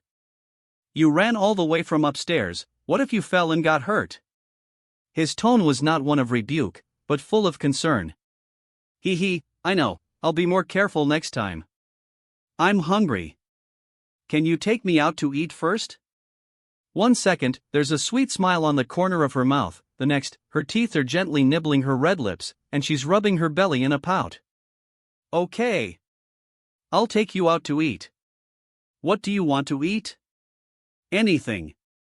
I'm not picky. Snuggling up to Gufeng, the two of them chat as they walk. They soon arrive at the snack street outside, and take Su Luli along as they walk down the road, eventually stopping in front of a hot and sour noodle shop. You don't want to eat hot and sour noodles, do you? Well, I kind of do. With an embarrassed look in her eyes, Su Luli nods slightly. She hasn't really eaten hot and sour noodles before, but for some reason tonight, she suddenly feels like eating it. Chapter 71, Photos on the Wall. Hot and sour noodles are hot and sour noodles, let's go in. Since Su Luli wanted to eat hot and sour noodles, he couldn't say no, so he took the other person's hand and strode into the shop. Excuse me, can we have 2 bowls of hot and sour noodles? Sure, would you like it slightly spicy or medium spicy? Slightly spicy is fine, and you can put in less chili. Okay. After ordering the hot and sour noodles at the front, he took Su Luli to a seat near the corner. Smelling the flavor of the hot and sour noodles around her, Su Lili's heart was filled with anticipation. She had never been a big fan of hot and sour noodles before, but for some reason today she didn't know what was going on. A few minutes later, the waiter brought 2 bowls of hot and sour noodles. 2 servings of slightly spicy hot and sour noodles, please enjoy. The waiter placed the 2 servings of hot and sour noodles gently on the table and left with the tray. Looking at the steaming hot and sour noodles in front of her, Su Lili couldn't help but swallow. Eat quickly if you're hungry. Well, I'll eat then. She picked up her chopsticks and took a cautious bite. Feeling that something was missing, in front of Gufeng, Su Lili decisively picked up the small vinegar pot next to her and poured 1/3 of it into the bowl. Sitting in her chair, she silently watched as Gufeng grimaced. In his opinion, this was not sour and spicy noodles, it was clearly vinegar-pickled noodles. Lioli, pouring so much vinegar, isn't it going to be too sour? He could already feel a distinct sourness in his mouth. Taking a small mouthful of the hot and sour noodles, Su Lili looked up at Gufeng and then shook her head silently, not sour. I feel just right. It's slightly spicy and a bit tasteless. Can I put some more chili in? It's not enough to just add vinegar. Su Lili directed her gaze at the jar of chili in front of Gufeng and wanted to scoop a spoonful of chili into her own bowl. You want to put more chili in? Okay, you put some more in. Before she could even move her chopsticks, Gufeng lifted his hand and gently pushed the chili jar in front of Su Lili. Picking up the spoon in the chili jar, she scooped up 2 full spoons of chili again under Gufeng's watchful gaze. Lioli, have you heard of a saying? What saying? Eating the sour and spicy noodles, Su Lili didn't even bother to look up. As the old saying goes, sour boys and spicy girls. You eat both spicy and sour, so the baby in your tummy probably won't be a pair of twins, will it? Picking up the chopsticks, with the idea of twins in his mind, Gufeng couldn't help but smile. I don't know. Is there such a saying? It's not necessarily accurate, it's just that I'm hungry. Eat quickly, it won't taste as good if it gets cold. She lifted her slender hand to indicate that Gufeng should hurry up and eat. Seeing Su Lili eating so happily, Gufeng also buried his head and started eating. The slightly spicy and sour and spicy noodles tasted just right to him. After dinner, he sent Su Lili home, and when he returned to the boys' dormitory alone, the moment he opened the dormitory door, Zhang Yu came out from nowhere. Gufeng! The sudden voice startled him. Zhang Yu, you scared me to death. My heart is pounding. Zhang Yu stood there looking happy, while Gufeng was speechless. I didn't mean to scare you, you were just daydreaming. Gufeng, do you know that something big happened while you were home for the past 2 days? He dragged him over to the computer desk. Zhang Yu looked mysterious. Something big? What big thing? Gufeng looked at Xiao Kai and Zhang Tinyu on the bed. The two of them glanced at each other, smiled together, and rolled over and got out of bed. This is a big deal for you. Do you want to hear it? Pretending to be hungry for more, Xiao Kai and Zhang Tinyu came over to Zhang Yu. Forget it, if you don't want to tell me, then I don't want to hear it either. I'm going to wash up and get ready for bed. The 3 of them were obviously doing this on purpose. Even if he pressed them, they wouldn't tell him happily, so it was better to say they didn't want to hear it. Sure enough. As soon as he said he didn't want to hear it, Jiang Yu and the other two immediately became anxious. Fuck, Gu Feng, you're not playing by the rules. Shouldn't you be begging us to tell you? Jiang Yu's eyes were full of disbelief. Gu Feng's reaction was completely unexpected. Even if I ask you, you won't necessarily tell me. I might as well not ask. After saying this, he pretended to get up. The words were already on the tip of his tongue, and if he held back any longer, the three of them would not be able to sleep well tonight. Fine, fine. You're amazing, I'll tell you what happened. Last time at the playground, you confessed your love to Miss Sue. I don't know who started it, but your picture was hung on the confession wall, and you were given the nickname Casanova. Jiang Yu said, and Zhang Tiniu, who was standing next to her, couldn't help but interrupt. Yes, yes. I also heard that someone is planning to form a hand-in-hand dating club and wants you to be the president. Zhang Tiniu hadn't finished speaking for even a second before Xiao Kai immediately picked up the thread. Not only that, I also heard that some boys' dormitories have your picture hanging on the wall, and every time they profess their love, they have to burn you an incense stick first. The more I heard, the more outrageous it became. After listening to Xiao Kai's words, Gu Feng nearly stumbled and didn't even make it under the table. What? Light a joss stick? Light a joss stick for me before you confess? You're not kidding. With eyes wide open and a suspicious look, he looked at Jiang Yu and the other two. He had long expected that he would not believe it easily. In front of Gu Feng, Xiao Kai took out his phone and opened the confession wall.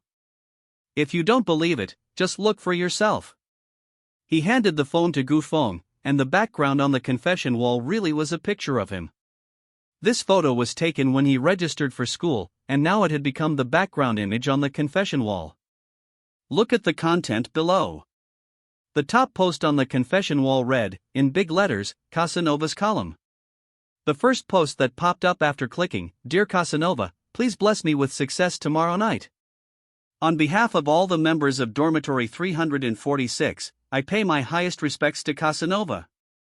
Below is a picture of yourself hanging on the wall, and in front of it are even 2 apples. See, we weren't lying to you. But on second thought, it's not surprising that everyone is so excited. Senior Sue has been at Fuxing University for more than 3 years, and she hasn't even had much contact with boys, let alone boyfriends. How long have you been at school? You've just managed to successfully woo the Fuxing University flower girl, and this ability makes you feel underrated to be called a Casanova. Smacking his lips, Jiang Yu finished speaking seriously, and at some point, quietly pulled out a poster from behind him. With strange looks from Gu Feng and the other two, he went behind the door and opened the poster completely. It was printed with one person, and it was none other than Gu Feng. Stunned, Gu Feng didn't know what to say for a moment. This kid Jiang Yu somehow got a poster of himself. Jiang Yu, where did you get this poster? It's so big. There's a real person in our dormitory, so you don't need to get a poster and stick it up, do you? Xiao Kai and Zhang Tiniu looked puzzled. Jiang Yu turned around and said very formally, This is faith. It has nothing to do with whether or not the person is real. I can't keep hanging this kid Gu Feng behind the door all the time. As for this poster, go to the school print shop and have a look. There are samples posted outside, and they don't know how many copies they've made in the past 2 days. Chapter 72, You have a high level of ideological awareness. Dear Casanova, please bless me and help me get rid of my single status as soon as possible. I bought you tangerines, for you to consume. He rolled onto the bed, found 2 tangerines, put them in a plate, and then put them behind the door. Gu Feng stood stupidly in the same place, with 10,000 thoughts racing through his mind, and he was simply speechless. Forget it, with you being like this, not to mention worshipping me, even if you worshipped the god of romance, it would be difficult to find you a girlfriend. I muttered to myself, too lazy to say anything more, and got up to go to the balcony to wash up. After washing up, I went to bed, lay down quietly, closed my eyes, and fell asleep after a few minutes. The next morning, Monday. We had a full morning of classes, so the 4 of us got up early to go to the dining hall for breakfast, and after eating breakfast, we went to class together. Because it was our first year, the school had relatively strict rules and regulations, and early in the morning, the instructor was already waiting at the door. Hello, instructor. Hello, instructor. Hello, everyone. Seeing Jiang Yu and the others, Lubo responded with a happy smile, but when he saw Gu Feng, his smile paused slightly, and he reached out and took Gu Feng's arm. Gu Feng, wait a minute. Suddenly being pulled, Gu Feng quickly stopped, and the three in front of him, Jiang Yu, Xiao Kai, and the others, turned their heads. After seeing the instructor stop Gu Feng, they paused for a moment and continued walking towards the back of the classroom. Instructor, is there something you need me for? He looked at Lubo doubtfully. Cough, cough. Something's up. So, Director Gao wants to see me, and he asked me to ask you if you're interested in becoming the club president? Lubo's face was slightly embarrassed, and he was smiling very reluctantly. President? Hearing the word president, Gu Feng's eyebrows shot up, and he immediately asked, "It's not the president of the Hand-in-Hand Love Club, is it? It seems you've heard some news. Gu Feng, you may not know. In the more than 100 years since Fuxing University was founded, there has never been a precedent for a freshman to be the president of a club. You have to agree, for the university, this is about to be a historic moment." The more he talked, the more ridiculous it got, and Gu Feng, who was at a loss for words, hurriedly waved his hands to refuse. Tutor, please spare me. The president of the club is either multi-talented or has superb management and organizational skills. I'm just a simple guy who knows nothing. It's like forcing Zhang Fei to embroider flowers. I don't want to do it at all, not to mention being the president of the Love Club. He's not interested in being the president of the student union either. Unexpectedly, Gu Feng refused so decisively. Lubo hesitated for 2 seconds and then asked again, "If you don't want to be the president, can you be the vice president?" "Don't worry, you don't have to do anything, just have a nominal position. The credits for vice president are very high." He smiled innocently and winked at Gu Feng. The instructor was so insistent, and he was a little embarrassed to refuse. "Sigh, okay, vice president it is. But you have to promise that I'll only have a nominal position and you won't need me for anything." "No problem. It's settled, let's hurry up and go to class." Mission accomplished, Lubo didn't linger at the classroom door any longer, waved Gu Feng off to class, and quickly walked towards the director's office. Director Gao is mainly responsible for the school's club work.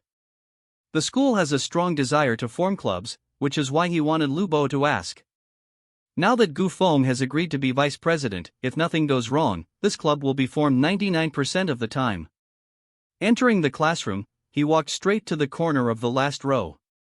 "Gu Feng, what did the instructor say?" Xiao Kai couldn't wait to ask in a low voice before his but had even warmed up. "Form a club of some kind and let me be the president." "Form a club?" Jiang Yu's eyes lit up at the news. "I told you, the school is going to form a club."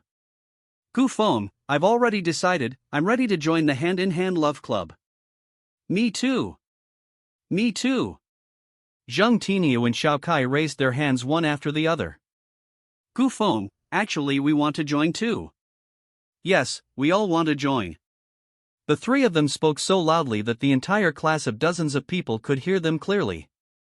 After hearing that the club would be formed soon, everyone scrambled to express their desire to join. Fortunately, the teacher arrived in time, or else I don't know how it would have ended. Halfway through the first class, Annie sent a text message saying that the peak competition had been successfully launched.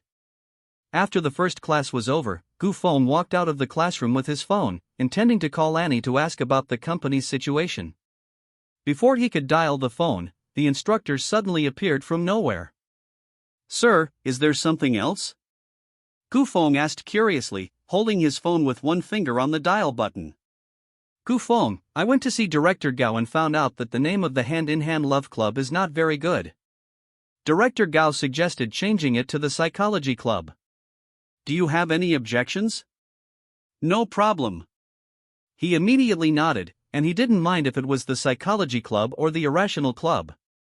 "Okay, I'll make the arrangements right away." After talking to Gu Feng, Lubo finally let out a sigh of relief. As he turned around, he couldn't help but mutter, "The director is the director, this name change is good," and the ideological awareness is really high. After waiting for Lu Bo to leave, Gu Feng finally dialed Annie's phone number. After hearing that everything was normal at the company and that the data for the peak competition was steadily increasing, he couldn't help but let go of his worries. He returned to the classroom and the second class officially began. The teacher for the second class came from the graduate school, and his lecture style was quite interesting, so everyone listened with great interest. Before he knew it, it was already noon. Su Liuli had to give a mock defense this afternoon, so he didn't have time to eat lunch together, so he could only eat with Zhang Yuxiao and Kai. As for Zhang Tiniu, naturally he went to accompany his girlfriend. After lunch, he returned to the dormitory to rest for more than an hour, and continued the class in the afternoon.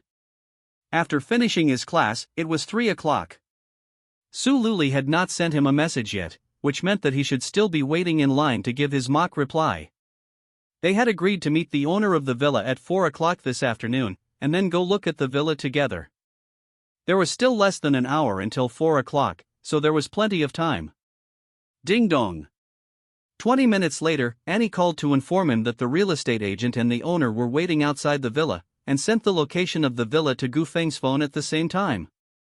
Chapter 73, 5,000 members. The location is very close to Fuxing University, and according to the navigation route, it is only about a 10-minute walk. 10 minutes later, he arrived outside the villa. It is obvious that it is the only independent townhouse among the uniform townhouses around. When he arrived, a man and a woman stood still. The man was in a suit, so it was no surprise that he should be the agent. The woman was about 40 years old, and she was accompanied by a little girl of about 5 or 6 years old, with 2 ponytails, which was very cute. Hello, are you selling a house? Are you Mr. Gu? Looking at Gu Feng with a surprised face, the two of them looked shocked. Yes, I'm here to see the house. If it's convenient, please take me on a tour. He pointed at the villa next to him, and the house number on it was exactly the same as the one Annie had sent him. Okay, no problem. I didn't expect Mr. Gu to be so young, I didn't dare to recognize you. The agent smiled while turning around and pushing open the villa door. Gu Feng was only about 20 years old. Who would have thought that the boss who wanted to buy a villa worth tens of millions of dollars was actually a young man in his 20s? This is Ms. Yu, and this is her house. Let me give you a detailed tour.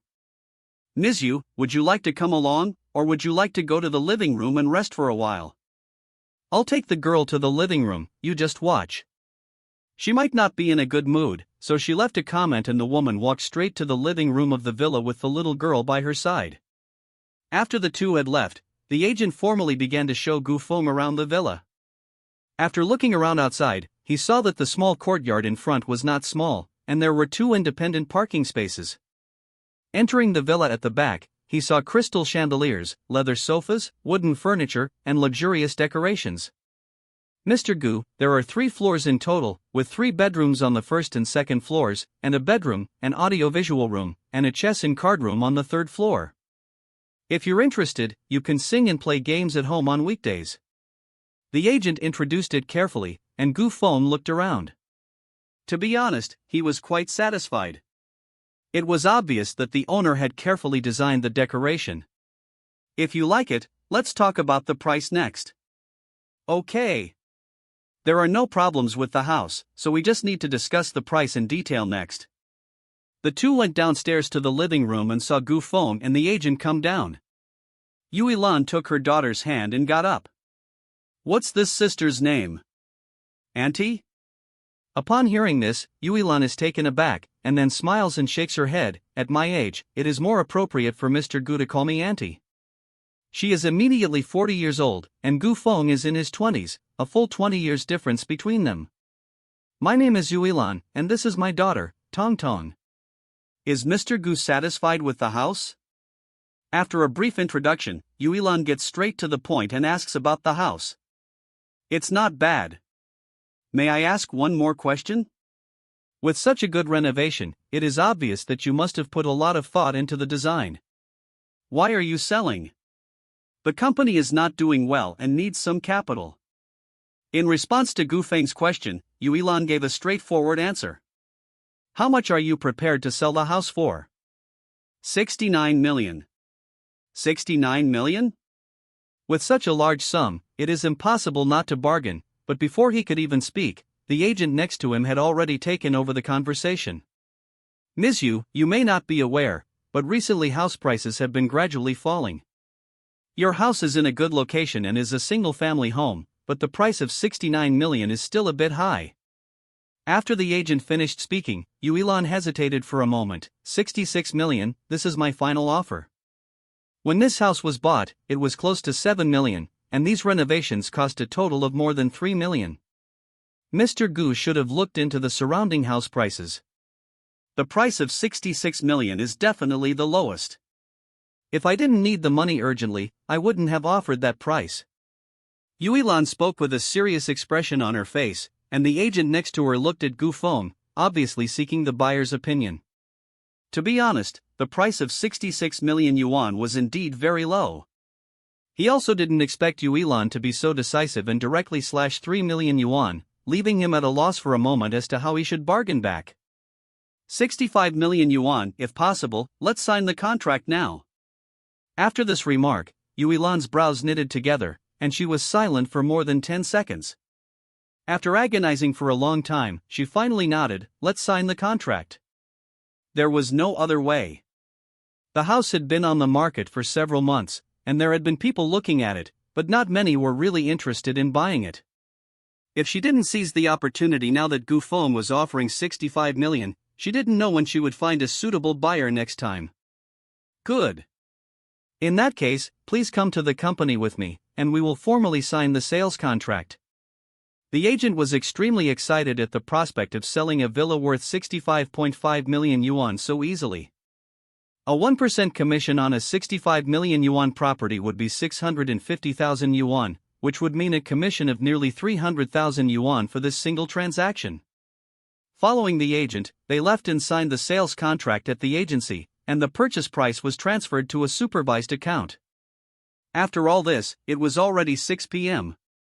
It was too late today, so they would go through the registration formalities tomorrow morning. Gu Feng, if there are no other questions, you can go ahead and I will contact you tomorrow morning. Okay. Gu Feng nodded and turned around to leave the agency.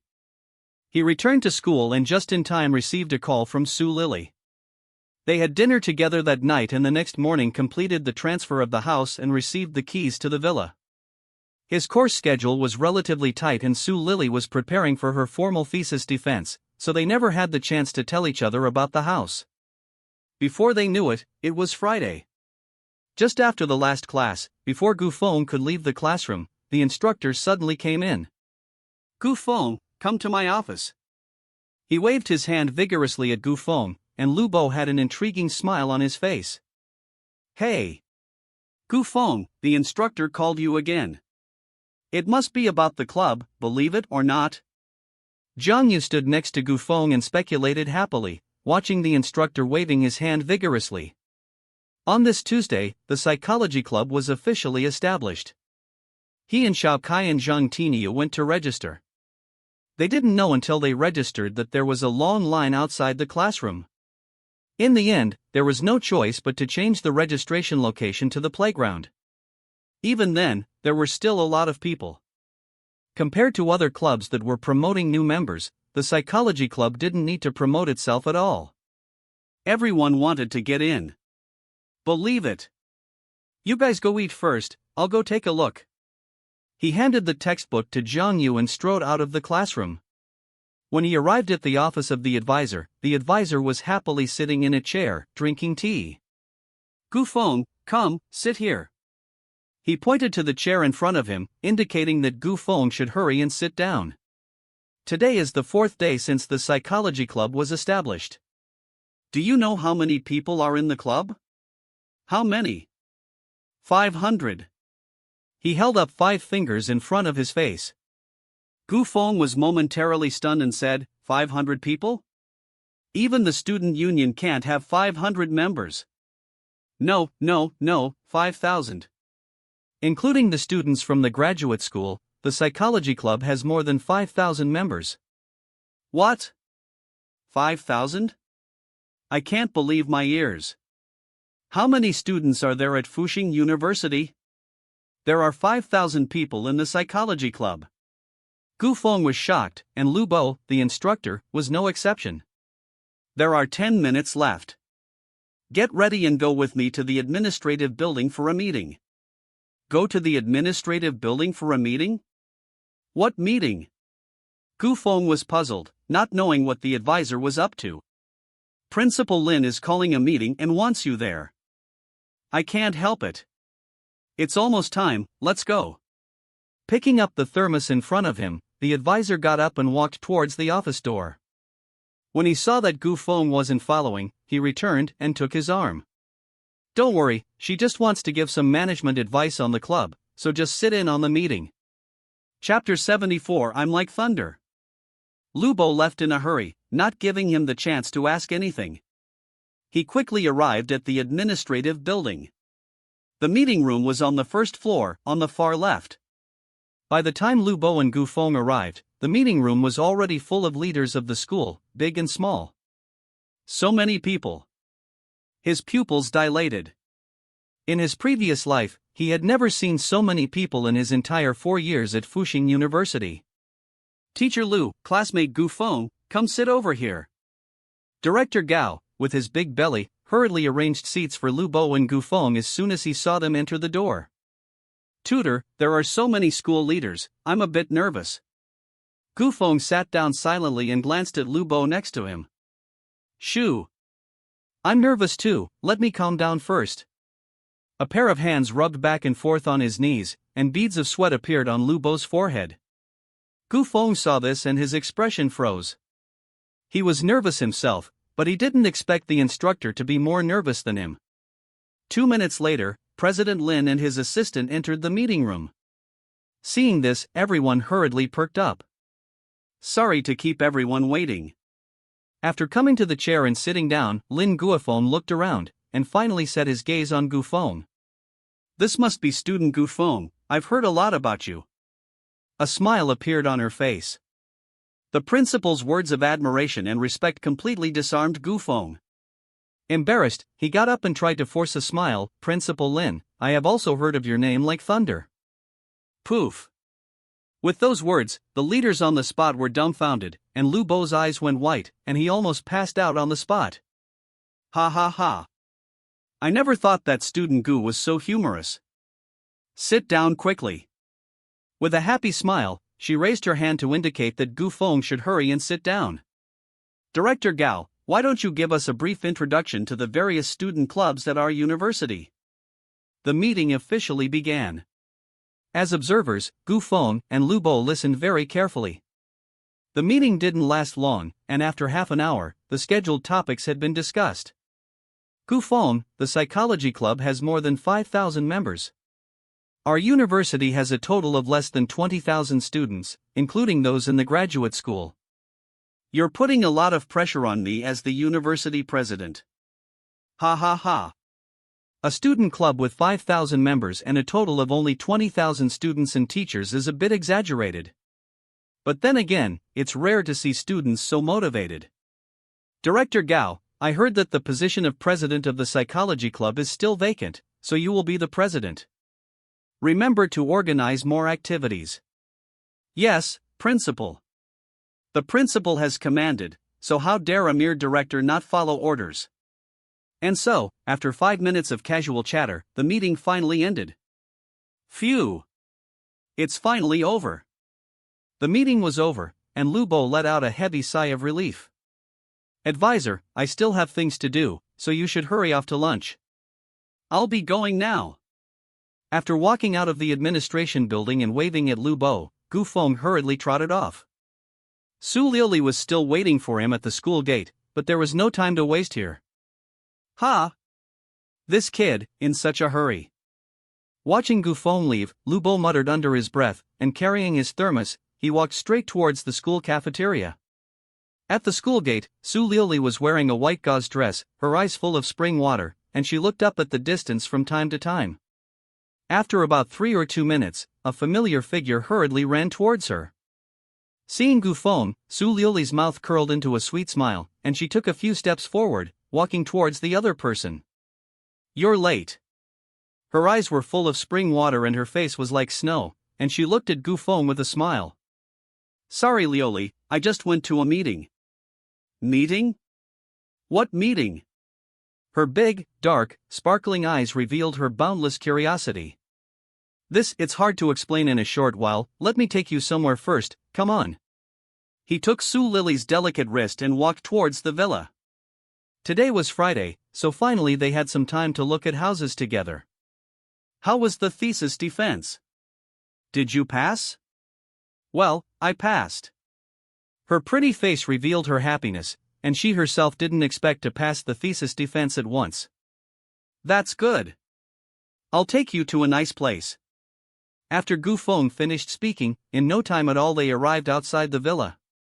As she looked at the villa in front of her, Su Lioli's heart was full of doubts. "What is this place?" "Your home." "My home?" With the other person's astonished gaze, Gufeng took out the door card and stuck it on the sensor by the door, and then the door slowly opened. "Let's go in and take a look." After entering the villa and arriving in the living room, Su Lioli gradually came back to her senses. "It's not convenient for you to stay in the dormitory while you're pregnant, so you'll live here in the future, and I'll take care of you exclusively." "Gufeng, isn't this house a bit too big? I'm not used to it." She doesn't object to living outside, but this house is really luxurious, and it's not something that ordinary people can afford. "It's just for raising the baby, there's no need to live in such a nice house." "Hiku is not just my opinion, but also your future mother-in-law's." "Why don't you give her a call and ask?" Looking at Su Lioli happily, he expected the other party to be afraid to make the call. Sure enough, upon hearing this, Su Lioli immediately shook her head. "I dare not." "Ha ha ha ha ha. Just feel at ease and live here. What do you want to eat for lunch?" "I'll cook for you." "You can cook?" Looking at Gufeng with disbelief, she obviously didn't quite believe it. "I want scrambled eggs with tomatoes." "Okay. Wait, I haven't bought any groceries yet, I need to go out and buy some." Gufeng went out to buy the ingredients, and after more than an hour of busy work, he finally made lunch. The two of them had lunch together, and in the afternoon, Su Lioli went back to the dormitory to pack her things. While she had some time, Gufeng took a taxi to Yunding Technology. The Pinnacle competition had been online for several days, and the promotion was gradually beginning. During this time, Annie had been texting him to report data, and out of concern, he should also take the initiative to go to the company to see for himself. Chapter 75 University Recruitment. He took a ride to Yunding Technology, stepped out of the elevator, and Annie and Lu Chi came to him at once. "Mr. Gu, you're here." "Mr. Gu, the data for the Pinnacle competition has been compiled, and I'll report to you later." After Annie finished speaking, Lu Chi, who was standing next to her, looked excited as he held a stack of data files in his hands. The data growth after the launch of the game was rapid, completely unexpected by everyone. However, anyone who had tried to play it gave it almost 100% praise. Such data had already been achieved before the official promotion had even begun, and when the promotion officially began, the data would definitely explode. "There's no rush, let's go to the technical department first." "You two come with me." "Yes, Mr. Gu." Annie hurriedly stepped aside as she agreed, and with the two of them in tow, Gufeng arrived at the company's technical department. Compared to other departments, the technical department undoubtedly had the most members and the largest office space. The people sitting in front of their computers, who were busy working, all perked up when they saw Gufeng come in. "Lu Chi, how many people are there in the technical department now?" "There are 42 people in total, 32 of whom are in the peak competition project, and 2 are responsible for the computer room. The other 10 are responsible for maintaining several mini-games." The previous employees of Yunding Technology, together with the members of the peak competition project team from Mota University, have allowed the personnel department to recruit some additional employees during this period of time. The technical department accounts for half of the more than 100-person company. "Well, let's go to the conference room." After taking a look around, he saw that everyone was busy, so he didn't want to disturb them. When he arrived at the conference room, due to the lack of advance notice, there was only Gu Feng and two others in the entire conference room. Mr. Gu, do you want to notify everyone of the meeting? Annie stood next to him and asked softly.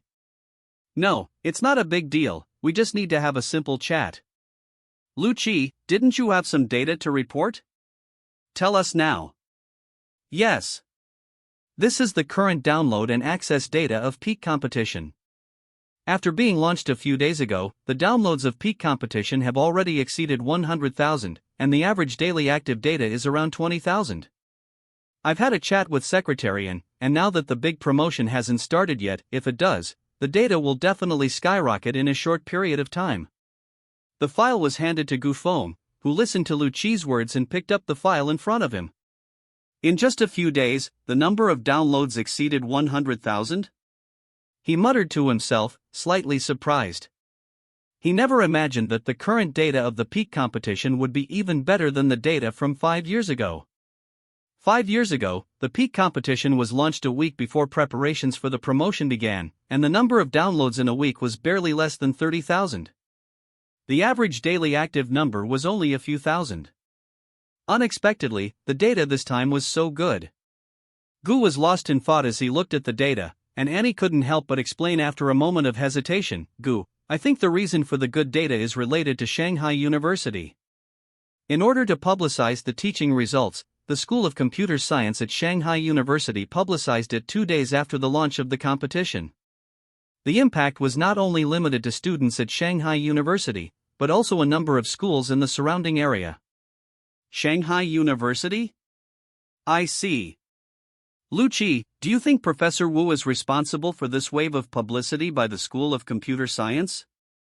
Lu Qi closed the data and looked at Lu Qi with a smile. Upon hearing this, the other person's mouth curved up, smiling but not saying a word. As a student of Professor Wu, this free publicity from the school is definitely his merit, but due to his status, he dares not tell Gu Feng directly. The data is good, and after large-scale promotion, there should be very high results. How is the promotion scheduled for this period of time? When can it start the soonest? Advertisement placement has been completed, and full-scale promotion will start at the latest in a week. Good. Gu Zone, there is one more thing. The midsummer has just passed and we are entering autumn. Should we participate in the autumn recruitment prepared by various universities in the Magic City? The annual autumn recruitment is almost the busiest time for all universities in the Magic City. Many companies recruit fresh graduates from schools, and some fourth-year students will even prepare for the autumn recruitment 1 to 2 months in advance. Recruit. Autumn recruitment is a rare opportunity to attract talent. I'm going to expand some projects next. Tell everyone that I need 100 students from the Computer Software Development Department for recruitment. In addition, recruit another 100 people to be added to various departments. In the next period of time, the profits from the Pinnacle competition will be enough to support the expansion of other projects. 200 people. Annie opened her mouth wide, and Lu Qi was also full of shock. He swallowed hard and said dryly, President Gu, isn't 200 people a bit too much? The technical department is still adequately staffed, and it shouldn't take more than 100 people. Just because we don't need them now doesn't mean we won't need them next time. If we recruit these 100 people, they still need to adapt, otherwise when the follow-up projects start, it will be too late to recruit temporary staff. The only time we can recruit people so quickly is during the autumn recruitment season. The rest of the time, the Human Resources Department can't be that efficient. Have you heard anything from the headhunting company? Several days have passed, and there has been no news from the management talent that the headhunting company was helping to find. I contacted them this morning, and they said they are making contact. They will send someone to the company for an interview within 3 days at the latest. There should be 3 to 5 people. The requirements are demanding, and they need experienced management talent, so it is indeed more difficult to find. After hearing Anne's words, Gu Feng nodded imperceptibly, took out his mobile phone to check the time, and Su Lili should have packed up soon. Oh yes, there's also the matter of the dinner. It's set for this Saturday at 6 p.m. Annie, you arranged the restaurant. Oh yes, it should be somewhere a bit more upscale. Standing up, he nearly forgot about this. He had promised everyone that when the peak competition went live, he would treat them to dinner. As the boss, he must keep his word. Sure, Mr. Gu, I'll let them know when I get back. Thank you, boss. Annie nodded from the side, but Lu Qi was overjoyed. He stood up, clasped his fists in front of Gu Feng, and then gave a happy bow. After arranging the company's affairs, Gu Feng hurried back to the school, took out his phone and dialed Su Liuli's number. The other party said that she was still packing and would need about half an hour. He went downstairs to wait, and 20 minutes later, two figures walked out of the girls' dormitory. Su Liuli was pulling a suitcase, and Dong Jie was carrying a large bundle of bags. Hey! Classmate Gu Feng, hello? Upon seeing Gu Feng, Su Liuli happily came over to him with her suitcase, and Dong Jie happily greeted him. Hello, senior. Out of courtesy, she also greeted Dong Jie. Liuli, I'm relieved that Gu Feng is here to take you to your place. You guys take it easy on the road. If your roommates bully you, come back and tell me, and I'll go help you with Man and I and Xiao Yu. Putting her things aside, Dong Jie raised her fists and made a very fierce expression. Chapter 76 I'm so wronged. Roommate? Bully? Standing silently in place, Gu Feng was full of confusion. Su Liuli's roommate, isn't that himself? So, Dong Jie was threatening him with her fists? Jie, everyone is very nice and won't bully people. Let Gu Feng send me, you go back quickly. Su Liuli's pretty face was full of embarrassment, and she let go of the suitcase in her hands and pushed Dong Jie's back to hurry her back. Okay, I'll go back. Remember to give us a call when you get there, bye. Raising her hand and swinging it widely, Dong Jie slowly walked back to the girls' dormitory building. Watching Dong Jie enter the dormitory building, Su Liuli turned playfully and looked at Gu Feng with a smile on the corner of her mouth. Let's go. Okay, I'll take these things. Liuli Su carried the suitcase while he carried the rest of the things. He didn't expect these things to be quite heavy. Liuli? Gu Feng said, his tone playful. Huh? What's wrong? He walked in front, pulling the suitcase, gradually slowing down his pace. He narrowed his eyes slightly, smiling and staring at Liuli Su's big, watery eyes. I want to ask, who is your roommate? Pa. At these words, Liuli Su was taken aback, and then she couldn't hold back and laughed lightly, covering her mouth. She was beaming with happiness, her laughter resounding. After a long while, her beautiful eyes, full of springtime light, looked at Gu Feng and she explained softly, of course it's you. I went back to pack my things, and Jia and the others asked me where I was going. I told them that the part-time kindergarten required me to live on campus. Her long eyelashes fluttered lightly. She had no choice but to lie. If Dong Jia and the others knew that she was going to go and live with Gu Feng, they would gossip about it. In the end, they might even guess that she was pregnant. After listening to Su Liuli's explanation, Gu Feng shook his head with a smile. He wondered why Dong Jie would say that, and it turned out that Su Liuli hadn't told the truth. The villa was located very close to Fuxing University. The two of them walked and chatted, and in no time at all they had arrived in the living room of the villa. We'll stay on the first floor. You sit here quietly while I go tidy up the room. Okay. I'll go cut you some fruit. Since she was going to be idle anyway, Gu Feng went to tidy up the room while she went to the kitchen to cut some fruit. She carried her things into the room, made the bed, opened the bags on the floor, and found some skincare products and toiletries inside. After arranging these things, she opened the suitcase. She hung the clothes in the closet one by one, and in the end, only 2 square boxes were left. What's in these boxes? Not knowing what to do, she opened one of the boxes, and a refreshing, light fragrance came to her nose. Staring at the contents, Gu Feng couldn't help but widen her eyes. Inside were a few styles of underwear in 2 round, petite and cute halves. Air, white, black, and blue. Eyes to the front, eyes to the front. Mumbling to himself, he took out a few pieces of underwear and put them in the closet one by one. Could it be that this box contains underwear? She proceeded to open the box, and sure enough, there were a few pairs of clean underwear inside, mainly black and white in color, with a floral pattern, giving a youthful and cute feel.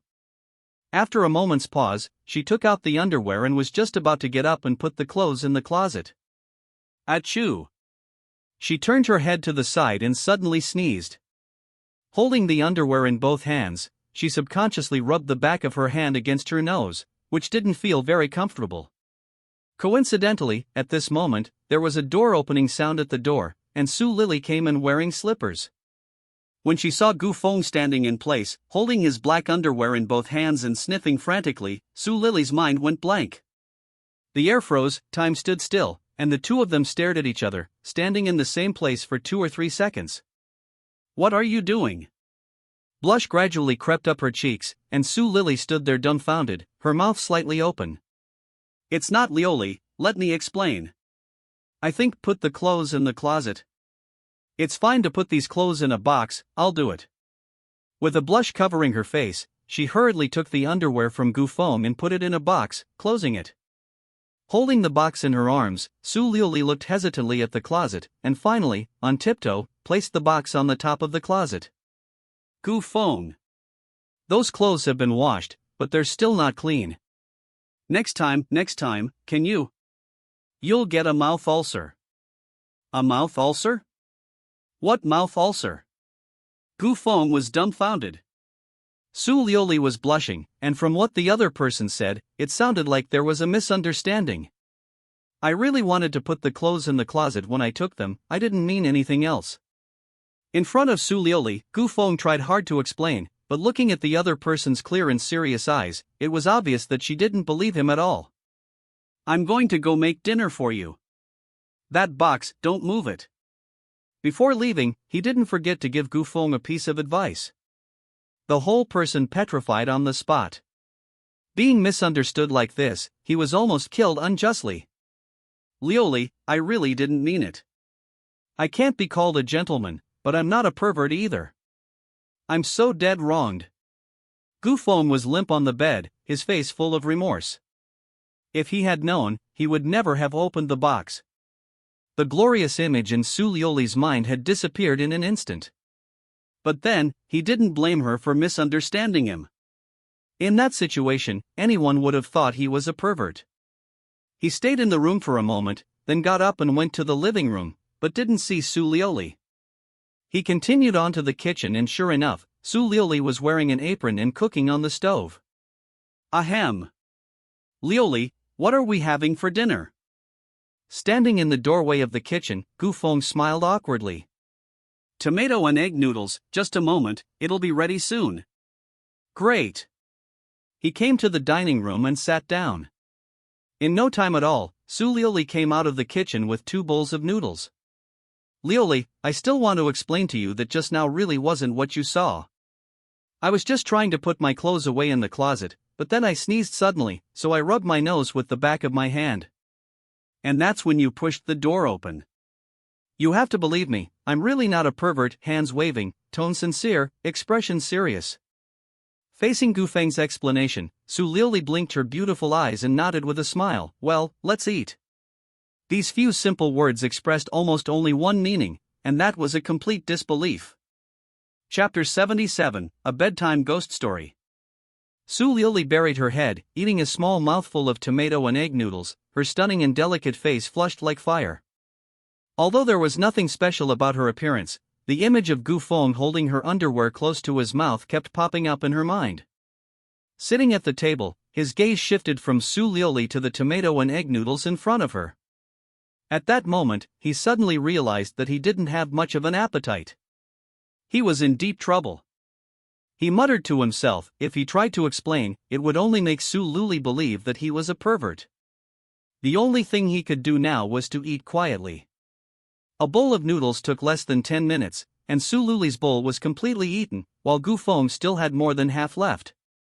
When he looked at Gu Feng's bowl of noodles, Su Lioli's shy and cute eyes trembled slightly. "Is the noodles not good? If you want to eat something else, I'll make it for you again."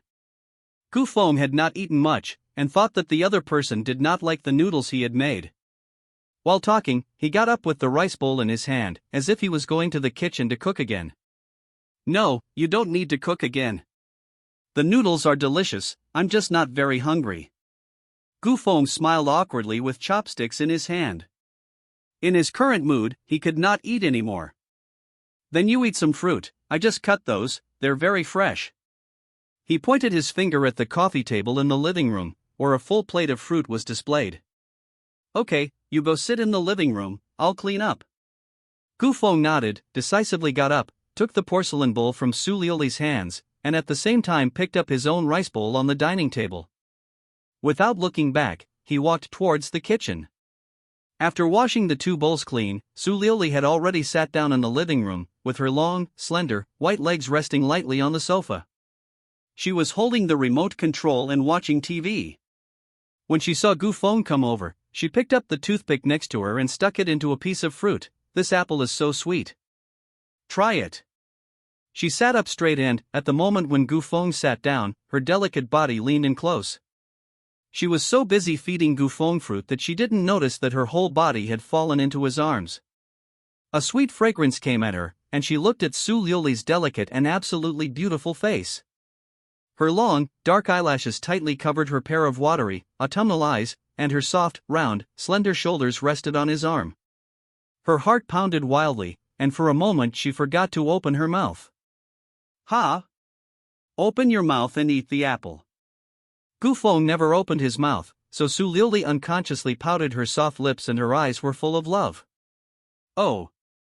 Good! After reacting, Gu Feng hurriedly opened his mouth and swallowed the apple on the toothpick into his mouth.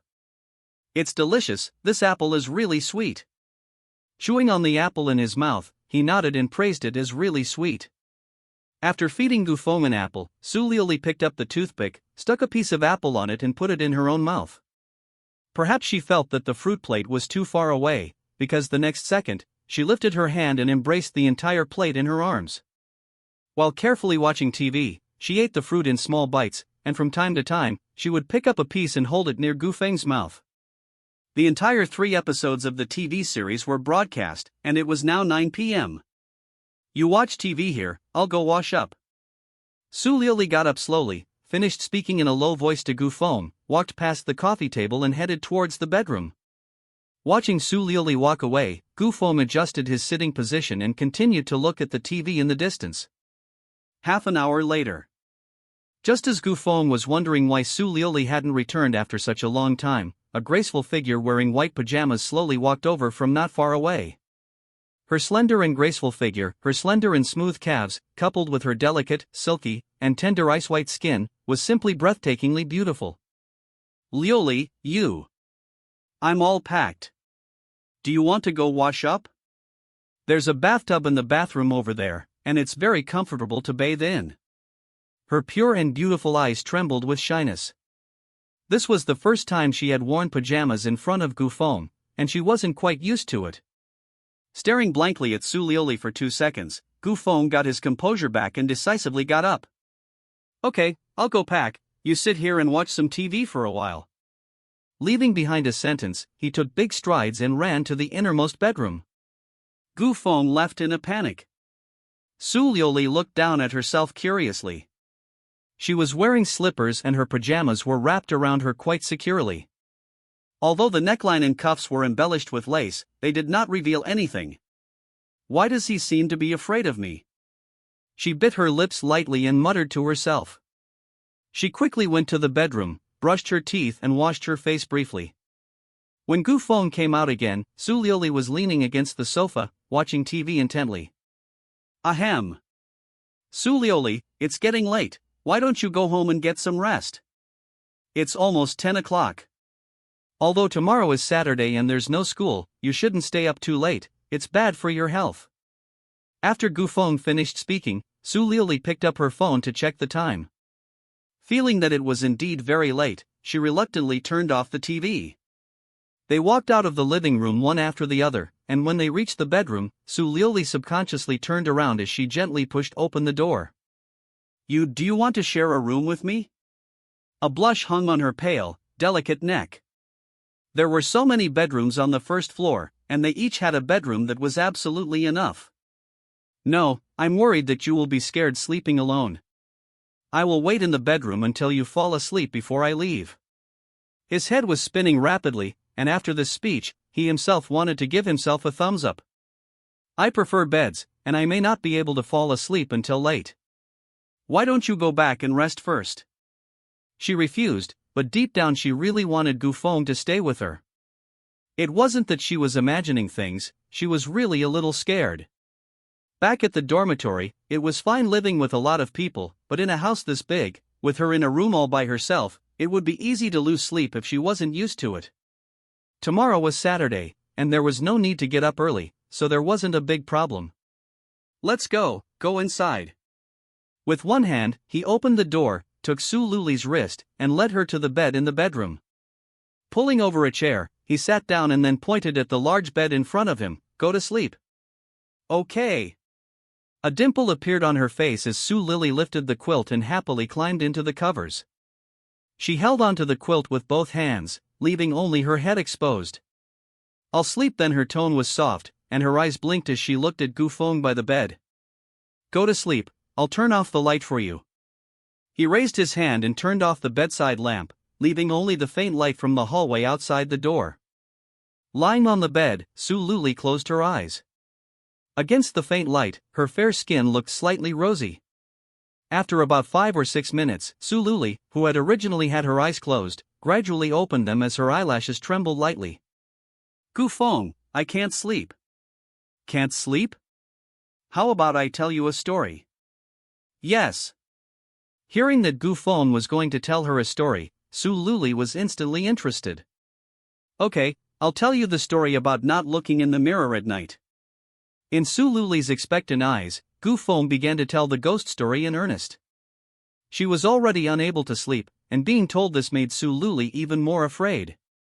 She ended up holding the quilt up with both hands, daring to show only one eye. Feeling that the atmosphere had been set, Gufeng suddenly laughed and got up. "Luli, I'm going to go back and rest. Go to bed early." After a short pause, Gufeng turned around and pretended to leave. "Wait. Can you stay a little longer? I'm scared." Her voice was weak. How could she sleep with a ghost story before bed? Gufeng heard this and looked embarrassed, hesitatingly saying, "But I'm sleepy. I want to lie down and rest." Chapter 78, A Genius in the Performing Arts Department. In order to make the performance realistic, Gufeng did not forget to raise his hand to cover his mouth and yawn. Su Lili lay on the bed, eyeing the hard-working Gufeng in front of her, and with her ice-cold intelligence, how could she not see that Gufeng was doing it on purpose? However, she had no intention of exposing him. "The bed is big, you can come and lie down next to me and rest." Her delicate body moved slightly, trying to make room for Gufeng. Upon hearing this, Gufeng couldn't help but let the corner of his mouth rise, and the smile on his face nearly couldn't be restrained from showing. Cough, cough, cough. "Okay, then I'll just make do here for one night." Pretending to be reserved, he quickly walked to the side, changed into his pajamas, and quickly crawled into the covers. "Sleep, good night."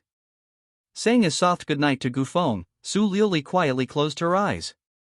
Before she could react, an arm suddenly reached under her and the next second, she was in Gufeng's arms. "Ah!" Su Lili couldn't help but exclaim at the sudden movement, her hands supporting herself in front of Gufeng's body, her pretty face full of panic. "Gufeng, we can't, we'll hurt the baby." Her voice was as faint as a mosquito's, her heart full of both shyness and nervousness. For some reason, being held in Gufeng's arms like this, she couldn't muster the slightest strength in her entire body. "Don't worry, I won't move, just a hug." Su Lili in his arms, like a frightened little rabbit. "Really?" "Really, I'm not lying, I'll just hug you, I won't do anything else." Upon hearing these words, Gufeng himself was taken aback, and a wise saying about boys came to mind: "I'll just rub against you? I won't go in?" Having received Gufeng's assurance, Su Lili gradually felt more at ease. She slowly let go of his hands, rested her head in his arms, and her body, still slightly stiff from the tension, basically reached the point where she was willing to let him swing her around.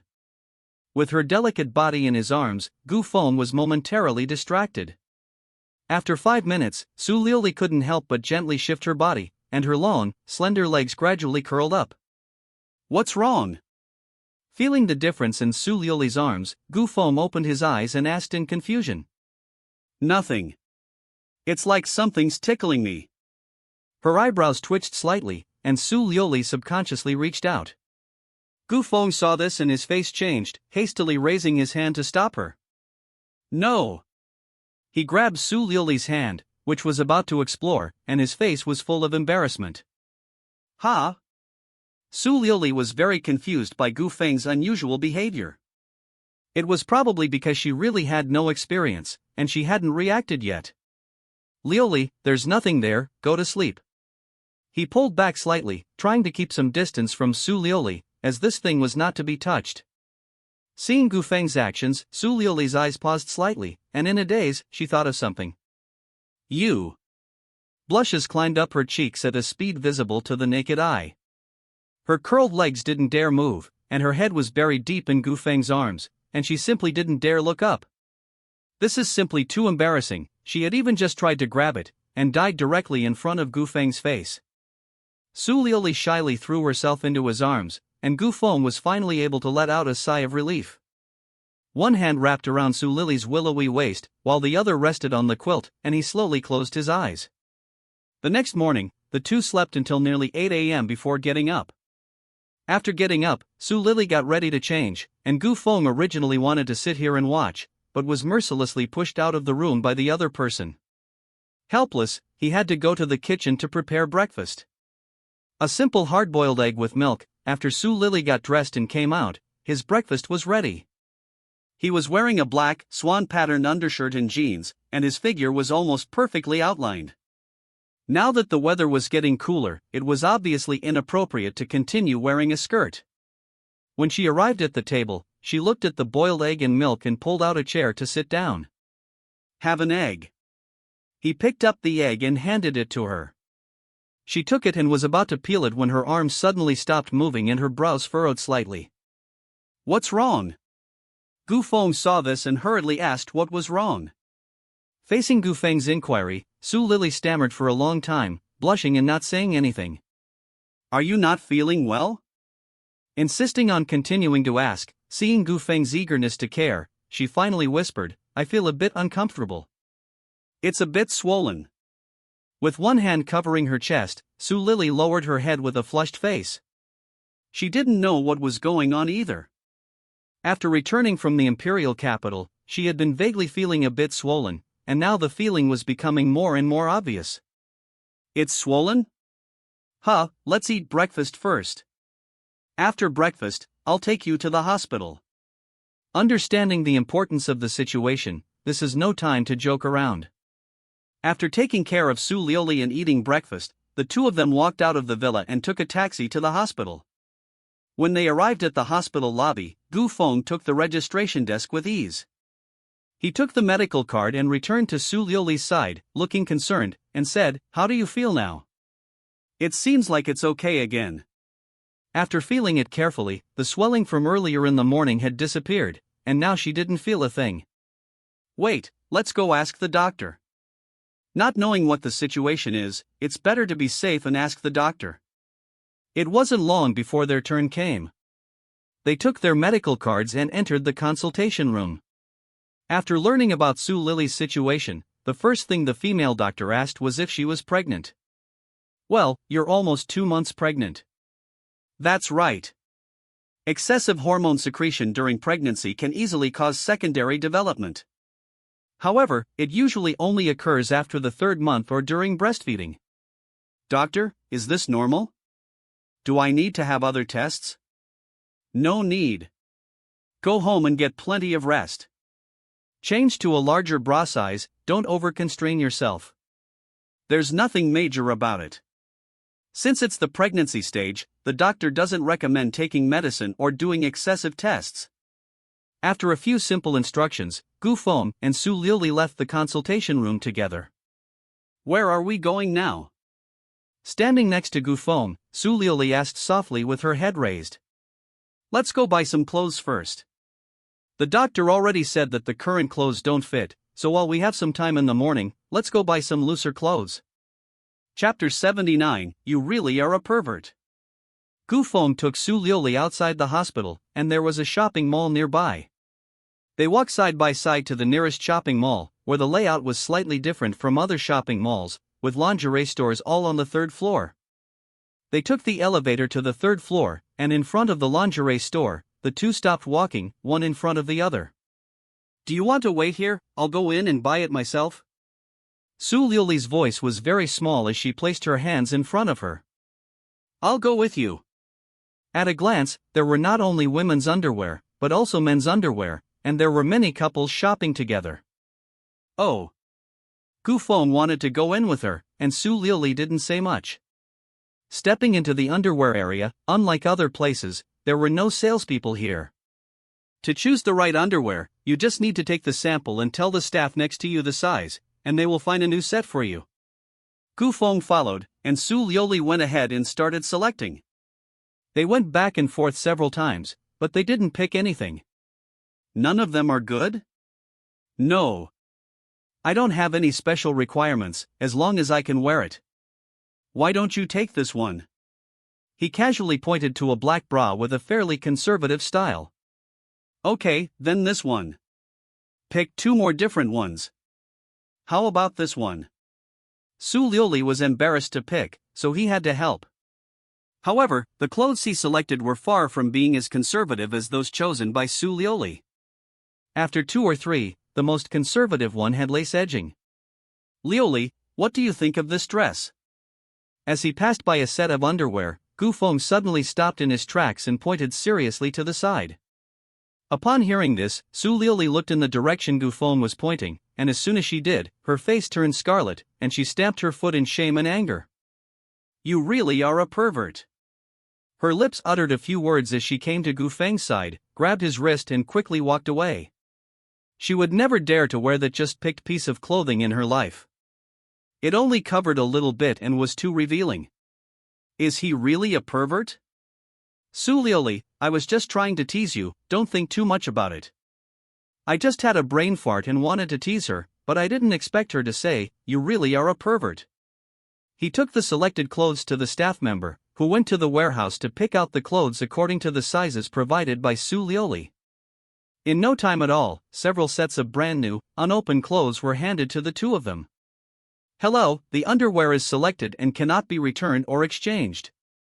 Could you please go to the front desk to check out? Okay, thanks. After receiving the clothes, the two of them walked along the aisle to the storefront and checked out. It was now 10 o'clock in the morning. Oh yeah, there's a dinner tonight. You should come with me.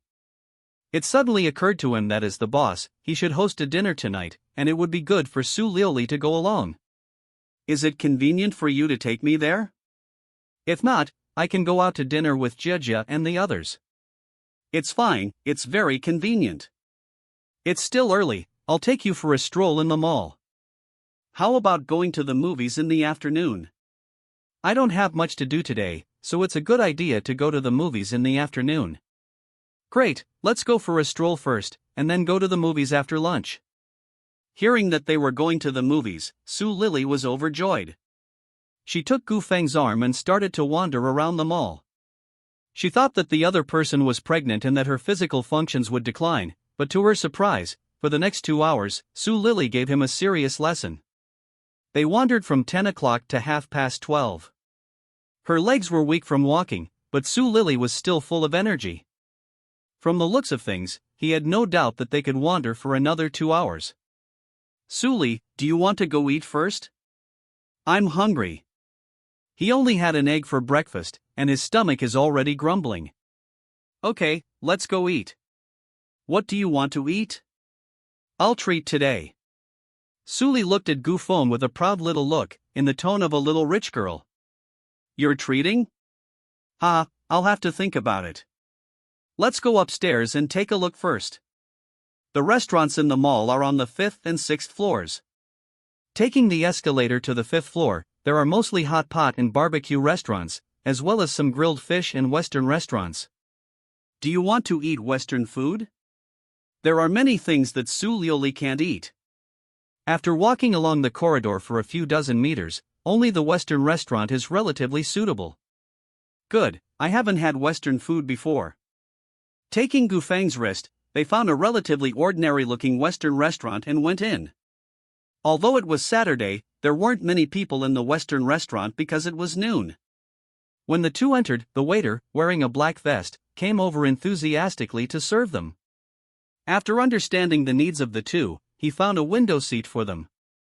"Sir, madam, here is the menu. Su Lioli, what do you want to eat?" After taking the menu and flipping through it, he did not forget to ask Su Lioli what she wanted to eat. "Steak." "Okay, please bring us 2 filet mignon, well done. And 2 Caesar salads." "Okay, sir, would you like some red wine?" "No thanks." She shook her head to decline, not to mention that Suli was pregnant. Just her alcohol tolerance alone, after a glass of red wine, she would probably have to carry her back later. It was not impossible for her to sleep from now until midnight. The restaurant was very quiet, so the food was served relatively quickly. In no time at all, the 2 fully cooked filet mignon steaks and salads were all served. "Eat?" "Oh," responded softly, and Su Lily, very unpracticed, picked up the knife and fork next to her and tried hard to cut the steak in front of her. As for Gu Feng, he had never been to a Western restaurant before, and he was also quite unpracticed with knives and forks. "Waiter! Do you have any chopsticks? Bring me a pair. I'm not used to using a knife." Gu Feng and Su Lily were flanked by 2 men in casual clothes, broad-shouldered and full-faced, raising their hands to beckon the waiter. Hearing someone call out, the waiter hurried over. "Hello, sir, you need chopsticks, right?" "Yes, young lady, please bring us 2 pairs of chopsticks." "We're not used to using foreign things like knives and forks." Despite his fierce appearance, the man's attitude was very friendly. Upon hearing this, the waiter immediately took 2 pairs of chopsticks from the front desk and handed them to the 2 men. He had encountered customers wanting to use chopsticks before, so the restaurant had prepared in advance. "Xiang, hurry up and eat, we still have to visit President Liu after this. It's really unlucky today, it's a Saturday, and we have to wait in line to eat." "It's only here that there aren't many people." The 2 men happily chatted, because all the other shops in the mall were waiting in line for a table, so they had no choice but to come here to eat. After eating in the Western restaurant for 20 minutes, they finished the steak and salad. They got up to pay the bill, and the 2 men walked out of the Western restaurant. "Let's go watch a movie." Chapter 80, Popcorn Freedom. During the meal, I kept thinking about going to the movies. After we finished eating, Su Luli couldn't wait to take Gufang's hand and walk towards the cinema. When they arrived at the cinema, they looked at the big movies that had recently been released, and Su Luli chose an anime. The movie started at 2 o'clock, so they still had almost an hour to spare. "Do you want some popcorn? I'll go buy you 2 buckets." Gu Feng got up. In the distance, many people were buying popcorn. The small bucket was 38 yuan, and the large bucket was 58 yuan. Eating popcorn while watching a movie is indeed a very pleasant thing to do, but when she saw the price of popcorn, Su Luli was deterred. 38 for a small bucket of popcorn, that's too expensive. She grabbed Gu Feng's arm and shook her head decisively. "You go out with me for a while." She turned around and left, holding onto Gu Feng's arm, and looked at Su Luli next to them with a stunned expression. Gu Feng was at a loss. He had no idea where this little girl was taking him. They took the elevator from the 6th floor to the 1st floor, walked out of the mall, and stopped in their tracks. Su Luli looked around, and her gaze finally settled on a 3-wheeled cart in the distance. "Let's go." They walked straight to the 3-wheeled cart. When they got there, Gu Feng realized that the cart was selling popcorn. The popcorn seller was an old woman. Even though she was selling from a 3-wheeled cart, the items were arranged very neatly. It was obvious that this old woman was absolutely a very clean-loving elderly person. "2 children, would you like some popcorn?" "Well, Grandma, how much is the popcorn?" 15 for a small one, 18 for a large one." "Little girl, would you like a small one or a large one?" "Well, give us a large one." The movie is quite long, and it's just the 2 of them eating, so a small one probably won't be enough. Hearing Su Liuli ask for a large popcorn, the old lady puts down what she was doing and starts making it. Perhaps he was bored, because while he was making the popcorn, he didn't forget to chat with Su Liuli. Little girl, are you going to the mall to go shopping? Yes, Grandma, we're buying some popcorn to go to the movies. Going to the movies. When Su Liuli said she was going to the movies, the old man immediately laughed. Little girl, you're so pretty, and I didn't expect you to be such a hard-working homemaker. Young man, you found a treasure. Facing the old man's praise, Su Liuli felt a little embarrassed, and Gu Feng had to laugh and scratch his head. In less than 10 minutes, the elderly person had finished making the popcorn. When it came time to bag it, Su Liuli was full of shock, and Gu Feng was even more wide-mouthed. The elderly person was holding a large white plastic bag in her hands, and she had filled 2 large bags for the 2 of them.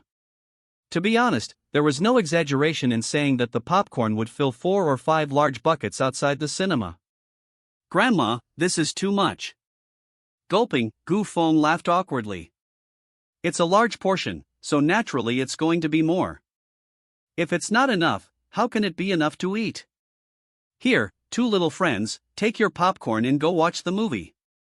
Each person has a big bag. Before leaving, the old lady didn't forget to add one more sentence: leave the bag unfastened, so it's good with the opening. Carrying 2 big bags full of popcorn, Su Liuli happily returned to the mall. This is great, popcorn freedom has been realized. Liuli, how did you know there was an old lady selling popcorn? I didn't even see her. He looked at Su Liuli curiously, and before entering the mall, he hadn't noticed at all. I guessed. Happy to spit out 3 words, this answer made Gu Feng not know what to say for a while. When they returned to the cinema, there was less than half an hour before the movie started, and the 2 sat in the rest area and started eating the popcorn in the bag. Everyone around them, without exception, cast curious and envious glances. A few minutes later, a mother with a child came up to the 2 of them. Young man, may I ask where did you 2 buy this popcorn? How much did it cost? Oh, it was by the road outside the mall, and it cost 18 in total. 18. Oh, thank you. After hearing Gu Feng's response of 18, the mother's pupils dilated and her face was full of disbelief. After saying thank you, she immediately pulled the child beside her out of the movie theater.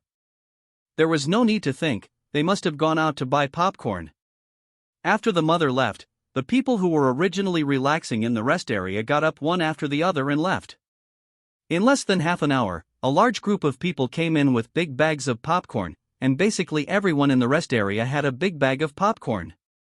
Those who had just bought big buckets of popcorn were filled with remorse. If they had known, they would have gone out and bought it too. Not only was the quantity large, it was also affordable. Su Liuli, do you think we're practically giving the popcorn away for free? Gu Feng was happily smiling, eating popcorn, and after half a day, the popcorn in the bag was still firm and hadn't gone down much at all. The same was true of Su Liuli's bag next to him. At this rate, they might not even finish the popcorn after the movie. After a long wait of more than 10 minutes, the movie finally began. They entered the viewing area with their tickets and watched the 2.5-hour anime with relish. When they came out of the cinema, most of the popcorn in the bag had been eaten, and about a third of it was left. I feel a little full. Raising her hand, Su Liuli stroked her belly, looking at Gu Feng with a pout. She had eaten so much popcorn that she was already full. Me too. If that's the case, we'd better eat less for dinner tonight. Su Liuli was full, and he was no different. After they walked out of the cinema, Su Liuli picked up his phone and saw that Annie had already sent him the location of the restaurant they had booked. The time was set for 6 p.m., and everyone would meet outside the restaurant at 5:30 p.m. There were 93 people in total, as some employees from the technical department had been left behind due to the peak competition. It was 4:30 p.m., an hour before 5:30 p.m. Gu Feng took Su Liuli out of the shopping mall and took a taxi to the restaurant according to the location sent by Annie. They got out of the taxi at exactly 5 p.m. Grand Narada Hotel. What a high-end place. Are we going to have dinner here later? Standing tall and graceful next to Gu Feng, Su Liuli looked curious. Well, I guess so. Let's go in first. Annie had already reserved a table, so all he had to do was tell the waiter the name on the reservation and he would be shown in. Pulling Sue Lily into the Grand Narada Hotel, he saw that the interior was very luxurious. The staff at the front desk gave them a warm welcome, and after hearing that there was a reservation, a dedicated waiter immediately led the two of them to the third floor. "Sir, this is the reserved table. Our two waiters will be right outside, so please let us know if you need anything. Have a nice time." Standing at the door, the waiter guided Gu Feng and Su Luli into the hall. The large dining room was almost 300 square meters, with 6 round tables on the left and 6 on the right, and a rectangular table in the middle. Red carpet was spread under their feet, and crystal glass lamps hung from the ceiling. Chapter 81, Hello, Boss. There's so much space, are a lot of people coming? After scanning the room, Su Lili looked at Gu Feng with curiosity. Apart from the long table in the middle, there were a total of 12 tables. There must be a lot of people eating in such a large private room. Yes, almost close to 100 people. 100 people. Su Lili's pupils trembled, and her eyes revealed shock. Gu Feng said there was a dinner gathering, and she thought there would only be a few people having a simple meal, but she never expected there to be more than 100 people. How could there be more than 100 people? Could it be a class reunion? She tilted her head, looking at Gu Feng with a cute expression. Apart from a class reunion, she couldn't think of any other situation that could gather more than 100 people. Su Lili was so surprised, but Gu Feng smiled and pulled the chair next to him. "Sit first." After the other person sat down, he slowly explained, "It's not a class reunion, it's a company team building." Company team building? Gu Feng's words left her even more confused. She had just started school. Could it be that Gu Feng had already found a job? Gu Feng had no intention of hiding it from Su Lili, and was prepared to tell her about Yunding technology. It was like this. After a 5 or 6 minute explanation, Su Lili finally understood that her boyfriend actually ran a company. "You're amazing. Was it because of you that someone asked me to produce music last time?" A flash of inspiration came to her, and she suddenly remembered the previous incident of designing music. At the time, she was very surprised that she, just an ordinary student, would be asked to produce the background music for such a large game. Now it seems that it is very likely because of Gu Feng. Facing Su Lili's questioning, Gu Feng did not hide it. "It's not entirely because of me." In order to control costs, the company originally planned to find some students from the Magic City University to produce the background music for the game. "I just recommended you to them." He shrugged his shoulders, his tone calm and indifferent. That being said, how could Su Lili not think of it? Gu Feng is the owner of a company, and his recommendation is equivalent to an order for the company's employees. Is this considered using your power for personal gain? A dimple appeared on her face, and Su Lili looked at Gu Feng with a strained smile. It's serious. I would say I'm just using the back door." Just as the two were whispering, the door to the private room opened again. Annie and Lucci led a group of people from the company in, and when they saw Gu Feng, they couldn't help but quicken their pace, taking 3 steps at a time to get to Gu Feng. "Mr. Gu." They greeted Gu Feng, while curiously looking at Su Lili. "Well, you're here. Say hello to everyone and sit down first." It's definitely not appropriate to stand in the middle of the hall with so many people coming in one after the other. "Yes, we will arrange for everyone to sit down." Upon receiving the order, Lucci and Annie immediately ushered everyone into their seats. More than 90 people found their own seats and, once everyone was settled, the two came to Gu Feng again. Their eyes all turned to Su Lili, who was standing next to Gu Feng, and Lucci and Annie couldn't help but show some surprise in their eyes. They were not surprised that there was a girl next to Gu Feng, but rather surprised at Su Lili's figure and appearance. A girl of such stunning beauty and natural talent is far more attractive than even the stars on TV. Noticing the two's unusual expressions, Gu Feng gave a faint smile and said, "Let me introduce you, this is my wife." Poof. After Gu Feng finished speaking, Lucci and Annie were shocked. Lu Qi was even more exaggerated, nearly choking on his own saliva. Su Liuli, who was standing next to them, opened her mouth slightly, looking at Gu Feng with an incredulous expression. She never expected that he would introduce himself like that. "Who is your wife?" She leaned close to Gu Feng's ear and skillfully grabbed the soft flesh of his waist with her delicate hands. The sudden sharp pain made Gu Feng involuntarily gasp, hiss. "My wife, I was wrong." "Humph, you still dare to say that?" Having been called wife all the time, Su Liuli couldn't help but blush on her face. After lecturing Gu Feng, she stared at the two red clouds on her cheeks and took the initiative to look at Annie and Lu Qi. "Hello, I'm Su Liuli." Hearing Su Liuli's words, Annie was the first to react, quickly saying, "Hello, Miss Su. I'm Annie, and this is Lu Qi, the head of the company's technical department." Annie had already said hello, so naturally Lu Qi didn't dare be rude, and he smiled happily, showing his two front teeth. "Hello, boss." After all, he was still a man, and Lu Qi's words, boss, directly confused Gu Feng. As for Su Liuli, she was even more confused. "Cough, cough. Let's hurry and sit down." He coughed a few times to ease the awkwardness, took Su Liuli's hand, and sat down at the long table in the middle. The long table could just barely fit 8 or 9 people. After seeking Gu Feng's permission, Annie gathered all the company's supervisors over here. Among them were the newly appointed heads of the propaganda department and the planning department. President Gu, Finance Director Du Jingjing and Personnel Director Zhao Nan. These two are Planning Department Director Shin Yaxian and Propaganda Department Director Wang Gang. "Gu, I don't need to introduce you too much, do I?" He smiled at the group and then said, "This is Miss Su." Annie introduced Su Liuli on her own initiative. The four of them looked at each other and said in unison, "Hello, Gu." "Hello, boss's wife." Lu Qi had heard them address them clearly just now.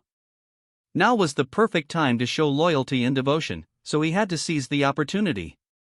From a social perspective, it was more important to make the boss's wife happy than the boss. The four of them called out to the boss's wife at the same time, and Su Liuli got up awkwardly, looking at the group with slightly panicked eyes, and quickly responded, "Hello. Miss Su, please sit. Everyone, you can sit down too." Everyone sat down, and Annie raised her hand to signal the waiter to bring the menu. There was no set menu, everyone could order whatever they liked, as Gu Feng had requested before. 20 minutes later, the food was served on the table one after the other. "Miss Su, would you like some juice?" "I'll go get you a freshly squeezed glass." Everyone had a drink in front of them, except for Su Liuli, who only had plain water. Annie saw this and got up to ask the waiter to bring in a freshly squeezed glass of juice. "Annie, don't bother, I'll just have plain water." "It's no trouble." After smiling and responding, and ignoring Su Liuli's politeness, Annie already told the waiter to go prepare a freshly squeezed glass of orange juice.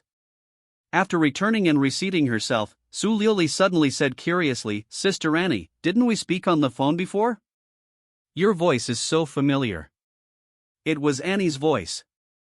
She suddenly remembered the person in charge of the company who had contacted her on the phone before. "Yes, Miss Su. I was the one who called you before. The background music for the game you helped create is really good, and I haven't had a chance to thank you yet." "What? The boss lady made the background music for the game?" Chapter 82, The Gold Digger. Lu Qi was stunned. He had just realized that the background music for the peak competition was actually composed by Su Liuli. While shocked, he couldn't help but secretly feel relieved. Luckily, he hadn't found any faults with it, or else he would have been in trouble today. "I said the background music was perfectly produced, but it was actually composed by you, Miss Su." Sitting next to Annie, Lu Qi unabashedly flattered her. "Miss Su is so beautiful and talented, she is definitely the pride of heaven." Yes, it's not an exaggeration to say she's a fairy." Annie and the others around her nodded in agreement. Su Liuli couldn't stand such flattery, and she was uncomfortable sitting next to Gu Feng, with an embarrassed smile on her beautiful face. At a critical moment, Gu Feng had to step forward. "Let's eat first, and chat while we eat." After saying that, he picked up his chopsticks and took the first dish. At Gu Feng's signal, everyone started eating. Half an hour later, halfway through the meal, I don't know if Annie and Lu Chi had arranged it on purpose, but all the employees who came over to eat came over with drinks in hand to say hello to Gu Feng. Of course, while talking to the boss, you can't forget the crucial wife of the boss. Su Liuli was a little uncomfortable being called wife of the boss by one person, but gradually she came to accept it when everyone called her wife of the boss in line. In the end, she could even return the greeting when people called her wife of the boss. The meal lasted 3 whole hours, from 6 to 9 p.m. Dinner had been finished an hour and a half ago, but no one had left because the young people had a lot to talk about. They lost track of time and would have continued chatting well after 9 p.m. if Annie hadn't reminded them to go. Annie, take my card and go pay the bill. Password, 594,250. Take out a bank card and hand it to Annie. Since she made the reservation, she should go pay the bill. It's her own money anyway. Okay, Mr. Gu. Annie took the bank card Feng handed her and followed the waiter to the front desk to pay the bill. After about 5 or 6 minutes, Annie and the waiter returned. Feng was expecting them to have already paid the bill and was about to take back the bank card when Annie said with a face full of embarrassment, "Mr. Gu, the total is 63,000 yuan. She handed the card to Gu Feng, her eyes betraying her embarrassment. She had just taken the card to the front desk to settle the bill, and they had swiped it 3 times back and forth, but not a single penny had come out. What? It's out of money? This card contains the secret stash of money he saved up when he was at school. It's not a lot of money, but it's still tens of thousands of dollars. How is it possible that there is no money? It is indeed out of money. The waiter tried to swipe the card for 100 yuan, and it showed insufficient balance. After Annie finished speaking, Gu Feng was momentarily stunned. There was no time to think about anything else, the most important thing now was to pay the bill. But his other bank card was in the dormitory, and it would take at least an hour to go back and get it, and then come back. Having heard the two people's conversation, Su Liuli slowly got up and took out a black card with gold embossing from her bag. "Sister Annie, take this card and swipe it." Gu Feng heard this and turned to look at Su Liuli. "Liuli, the meal cost tens of thousands of dollars, and your money a black gold card." He was about to say that Su Liuli's money would definitely not be enough, but when he saw the card the other person was holding, Gu Feng's eyes nearly fell to the ground. His mother Song Huilan also had a black gold card, so there was no need to think about it. Su Liuli's card must have been given to her by her mother. Subconsciously taking the black gold card from Su Liuli's hand, and looking at the lines on the card, Annie suddenly remembered that when she had gone to the bank to do business for the company before, she seemed to have seen a gold card once. Gold cards belong to VLP customers at the bank. Apart from not having to wait in line when conducting business, they also receive a reception from the bank president. As for black gold cards, this is the first time she has seen one. But when she thinks about it, she knows that the VLP level of a black gold card must be higher than that of a gold card. "Miss Su, the password." "Small payments do not require a password." She spoke these words lightly and indifferently. Small payments? When did 60,000 yuan become a small payment? Su Liuli's words came as a shock, and Lu Qi and Du Jingjing exchanged glances, feeling extremely uneasy. "Good. I'll go right now." Since Su Liuli said no password was needed, Annie didn't think much of it and, led by the waiter, returned to the front desk. Swiped her card and paid in one go. Holding the bill in her hand, Annie quickly returned to the lobby, and was the first to hand the bank card in her hand to Su Liuli, and then handed the bill to Gu Feng. After all, it was a high-end place, with a per capita consumption of almost 600 yuan. "This is a supplementary card that my aunt gave me, you take it." Without putting the bank card back in her bag, she turned her head and handed it to Gu Feng. In Su Liuli's opinion, Gu Feng must be very short of money, otherwise he wouldn't even have the money to pay the bill for dinner. Anyway, she hadn't used this card herself, so it would be better for Gu Feng to use it. "A supplementary card? For me?" Subconsciously, he pointed his finger at himself. He didn't expect Su Liuli to want to give him this card. "Well, I can't use it anyway." The daily limit for this card is 200,000 yuan, and you need to enter a password after that. After saying that, he leaned close to Gu Feng's ear and said breathlessly, "The password is your birthday." He put the card in Gu Feng's hand and sat back down with his bag. "You're letting me live off you again?"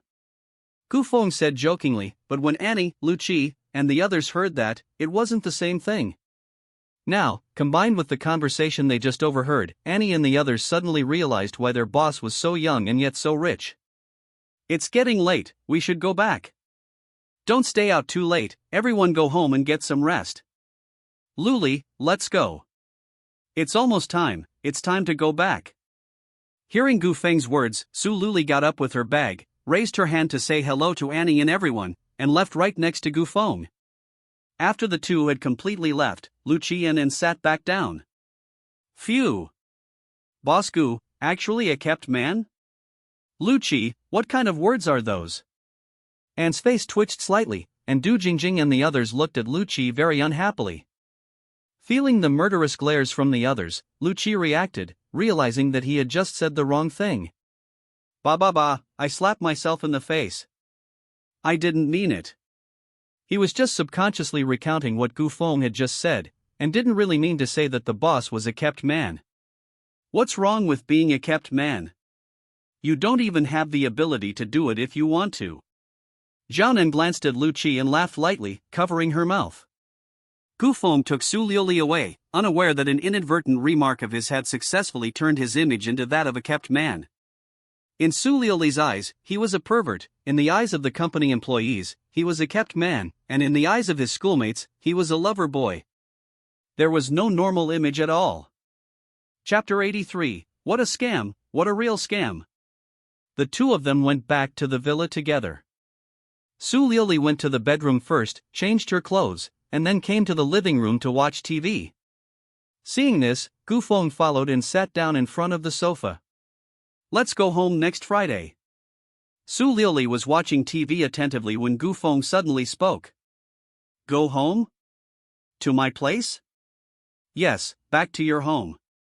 "I should have gone back this week, but since Su Liuli never mentioned it, and I hadn't bought a gift for the elderly, I had to postpone it until next week."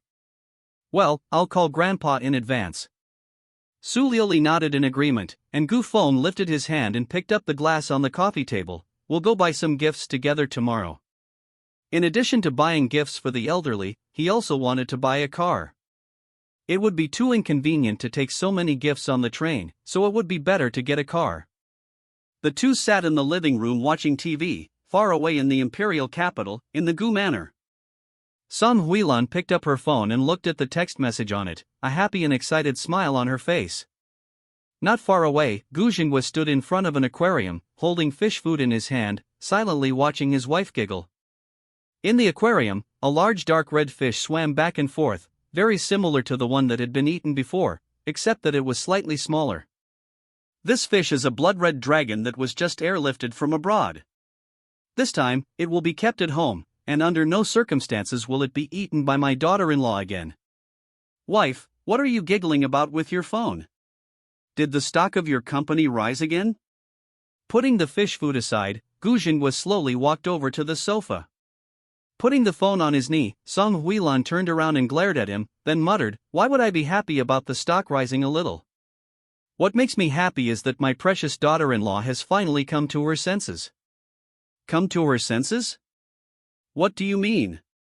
Song Huilan's words were so vague that Gu Jinghua had no idea what she meant. "Look.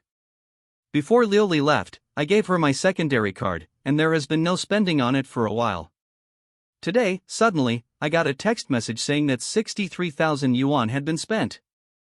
Gu Jinghua looked down at the text message on his wife's phone, and his expression froze. "Gee, you're happy that your child is spending money. What kind of logic is that? But then again, honey, are you sure it was your child Liuli who spent the money? What do you mean?" Song Huilan frowned slightly, then shook her head, "No way. I told Liuli when I gave her the card not to tell Xiaofeng. Besides, I already transferred 40 million to Xiaofeng last time, so he shouldn't be short of money." While muttering, Gu Jinggua's originally happy expression turned to one of shock when he heard the words 40 million. When did Xiaofeng ask you for 40 million? Why are you so excited? Just the other day, the kid said he wanted to start a business. Wait, he didn't also ask you for money, did he?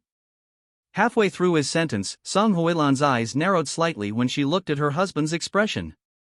You little brat. You only asked for 40 million, but my father actually asked for 80 million. You're cheating me, you're really cheating me. He looked furious, but what Gu Jingguo was angry about was not Gu Feng asking for money on both sides, but the fact that he and Song Huilan only asked for 40 million, while his father as the parent asked for 80 million. This is simply unfair. Gu Jingguo, what do you mean? How much money is this about? Gu Feng, you brat, when he comes back next time, I'll teach him a good lesson. He was originally happy about his daughter-in-law spending money, but he didn't expect that he would be so happy for less than 2 minutes, and his blood pressure would rise because of this kid, Gu Feng. Villa in the Magic City. Gu Feng sat with Su Liuli in front of the sofa watching TV, unaware that his parents were already furious. Ha? Liuli, are you cold? No. Su Liuli shook her head. No, why do I feel so cold? I'll go get a blanket. She got up and walked to the bedroom, took a blanket out of the closet, put it on and returned to the sofa.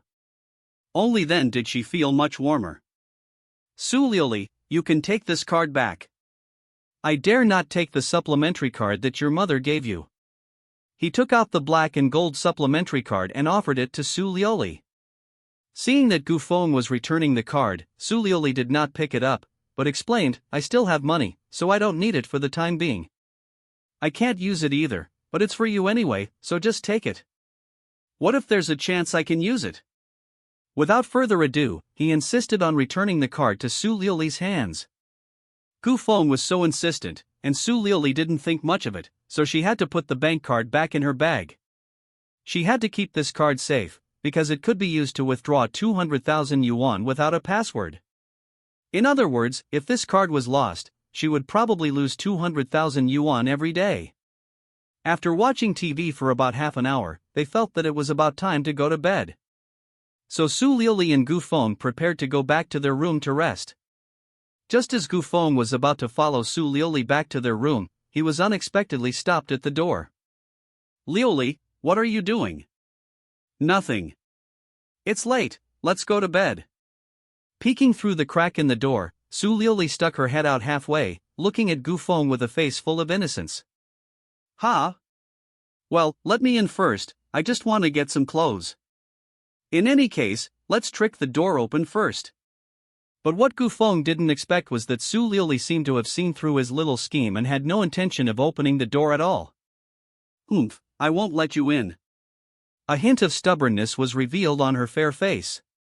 You deliberately told me a ghost story to scare me last night. As punishment, you will be left alone in your room today. After angrily finishing, she glanced at Gu Feng with beautiful eyes and quickly closed the door. Standing in the doorway, Gu Feng raised his hand and touched the tip of his nose. If there were no surprises, he would have to sleep alone tonight. This little girl still holds a grudge. He muttered to himself as he walked towards the next bedroom. After Gu Feng entered the room, Su Liuli's door, which had been closed, slowly opened, and she cautiously poked her head out. Did he really go back? She didn't hear any noise, so she opened the door completely and let out a sigh of relief. She tiptoed to the living room, picked up a glass and poured a cup of warm water, then quickly returned to the room. She closed the door again, put the glass on the bedside table, lifted her hand to lift the quilt, and was about to crawl into the quilt. Cough, cough, cough. Ah. Gu Feng. When did you come in? Her face was incredulous. She didn't expect that while she was just getting a glass of water, Gu Feng had already run to the bed. That was a bit too quick. If you had come back a little later, I would have fallen asleep. Sitting up straight while hugging the quilt, Gu Feng smiled and joked. Humph. You're already here, and it's so late, I can't just kick him out. Pouting, she took off her shoes and naturally, Su Liuli climbed into the quilt. However, before she had even laid down for a second, her entire body was already in Gu Feng's arms. Staring at Gu Feng, Su Li's face flushed, and her breathing was slightly rapid. What are you doing? Nothing. My hands are cold, I want to warm them. As soon as the words fell, Su Li's delicate body trembled slightly. She didn't expect Gu Feng to actually put his hand in. Fortunately, he just placed it there quietly, but if he squeezed it twice, she simply couldn't bear it. The whole process took about 10 seconds. After 10 seconds, Su Li looked up with a blushing face. I'm sleepy, I want to sleep. Chapter 84 Maybach. Good. Let's sleep. Without any unnecessary movements, he slowly took his hand out, supported Su Lily's shoulders to help her lie down, and his palm was still warm, as if it was still attached to the softness of her body. I turned off the light. Well. With Su Lily's consent, he turned off the bedside lamp before lying down, and they didn't say a word the whole night. Early the next morning, the two got up early. The weather outside was nice, just a little breeze. After breakfast, Su Lili put on an extra jacket. The temperature outside was noticeably cooler than before, and she wanted to ensure the health of the baby in her belly. Where should we go first? They walked out of the villa and walked side by side to the road. Let's go buy a car first. You want to buy a car? When watching TV yesterday, Gu Feng only said that they would go shopping today to buy some gifts for Grandpa, but he didn't say anything about buying a car. Your home is near the city, and it's not convenient to carry things on the train. Buying a car will make it easier to travel in the future. Feeling that Gu Feng had a point, Su Lili couldn't help but continue to ask, what brand of car are you planning to buy? I don't know yet, I'll go to the suburbs to have a look first. There are many Ford stores in the suburbs of the southern city, so I'll go there first and take a look.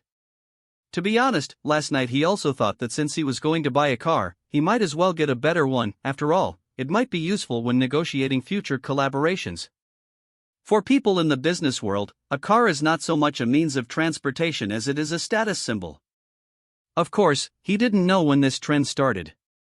Su Li took a taxi to the suburbs near the Magic City, and as soon as they got off the bus, there were several 4S stores in front of them. Walking along the road, they arrived in front of a super luxurious 4S store in no time. Rolls-Royce? Before his rebirth, his car was a Rolls-Royce. At that time, he was about to successfully take over his mother's Kyushu group, and a Rolls-Royce was a very suitable car. But now, it obviously doesn't fit. Stopping in front of the Rolls-Royce store, Su Lili's pretty face tightened up. She thought the other person was going to buy a Rolls-Royce. Fortunately, Gu Feng just took a few looks and left. Continuing to walk forward, she glanced over to the side without noticing, and a brand new Maybach was parked in front of the Ford store. It is also a luxury car, but compared to the Rolls-Royce, the Maybach is slightly more low-key. Su Lili, let's go take a look. At first glance, he led Su Lili straight to the Maybach 4S store. When they saw a customer come in, a salesperson hurried over to warmly welcome them. Hello sir, welcome. May I ask if there is a salesperson available to serve you? No, this is our first time here. Gu Feng shook his head. Hearing that Gu Feng and Su Lili were here for the first time, the salesperson's face broke into a smile. Sir, madam, may I serve you? Oh, of course. That Maybach outside is pretty nice. Do you have it in stock? He pointed his finger at the Maybach parked outside the 4S store. Maybach. Sir, the car parked outside is a Maybach S680 limited edition, which is intended to be a display car. I thought Gu Feng wanted to buy a Mercedes-Benz, but I didn't expect him to be interested in a Maybach. The salesperson stood there, not knowing which car to recommend for a while. I want to take a look at the Maybach. Maybach. Yes, sir, this way please. She didn't believe for a second that Gu Feng could buy a luxury car like the Maybach, but as a salesperson, she had to show the customer around if he wanted to see it. Sir, the Maybach is a high-end model. Apart from the car in the showroom, there is only the limited edition outside. If you want a car that is ready to be driven away, I can ask the manager. Gu Feng and Su Lili stood next to the car while the salesperson whispered to him. Well, how much is this car? This is also an S680, priced at around 3 million yuan, with a total price tag of nearly 3.5 million yuan. What about the limited edition outside? The total price of the limited edition is close to 6 million yuan. I can give you a detailed breakdown of the price later. It has to be said that the sales service was very good, and from the moment they entered the store to the present time when they were looking at the cars, there was not the slightest trace of impatience. Xiao Ling. Is that your customer over there?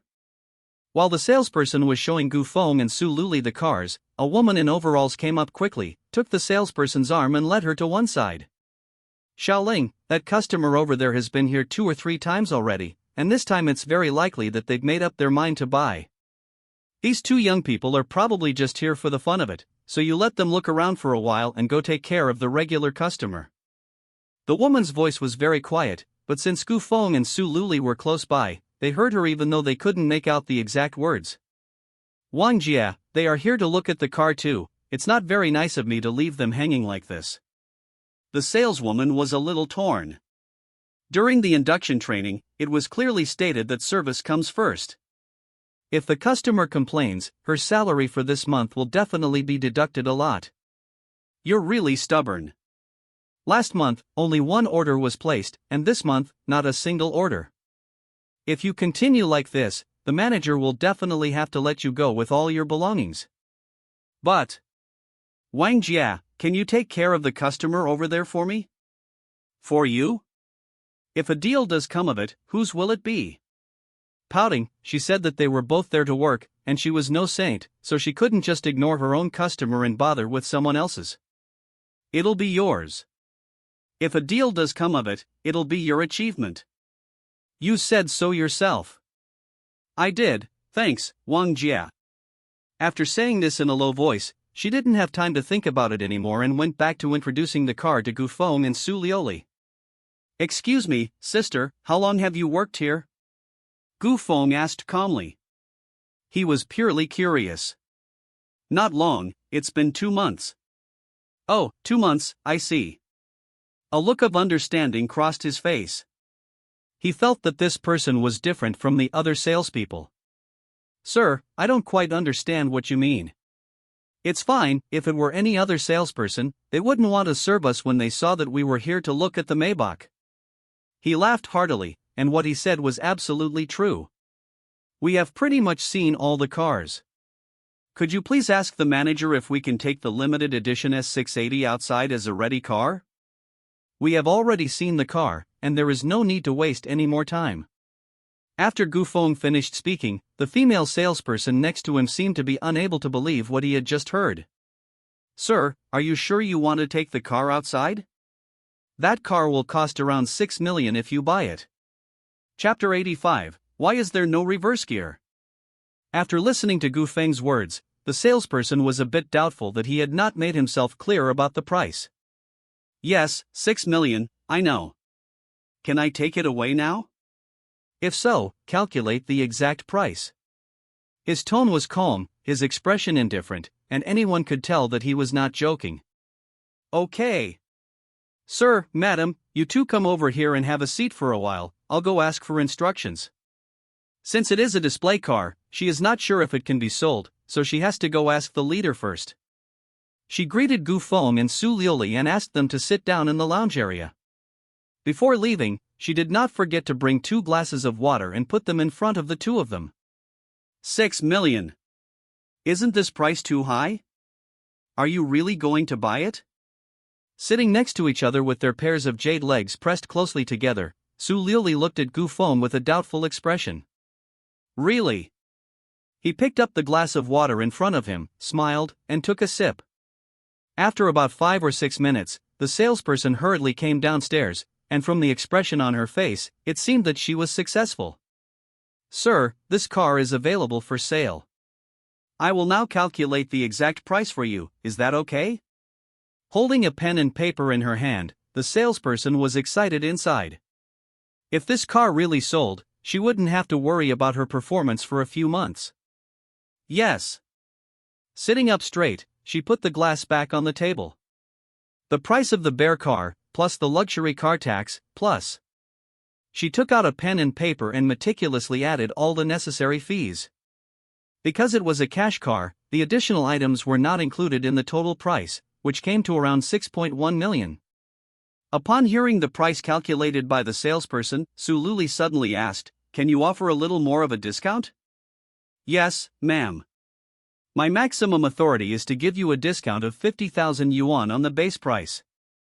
According to normal procedures, this type of luxury car also requires a lot of optional extras, which I can apply for here without any additional installation.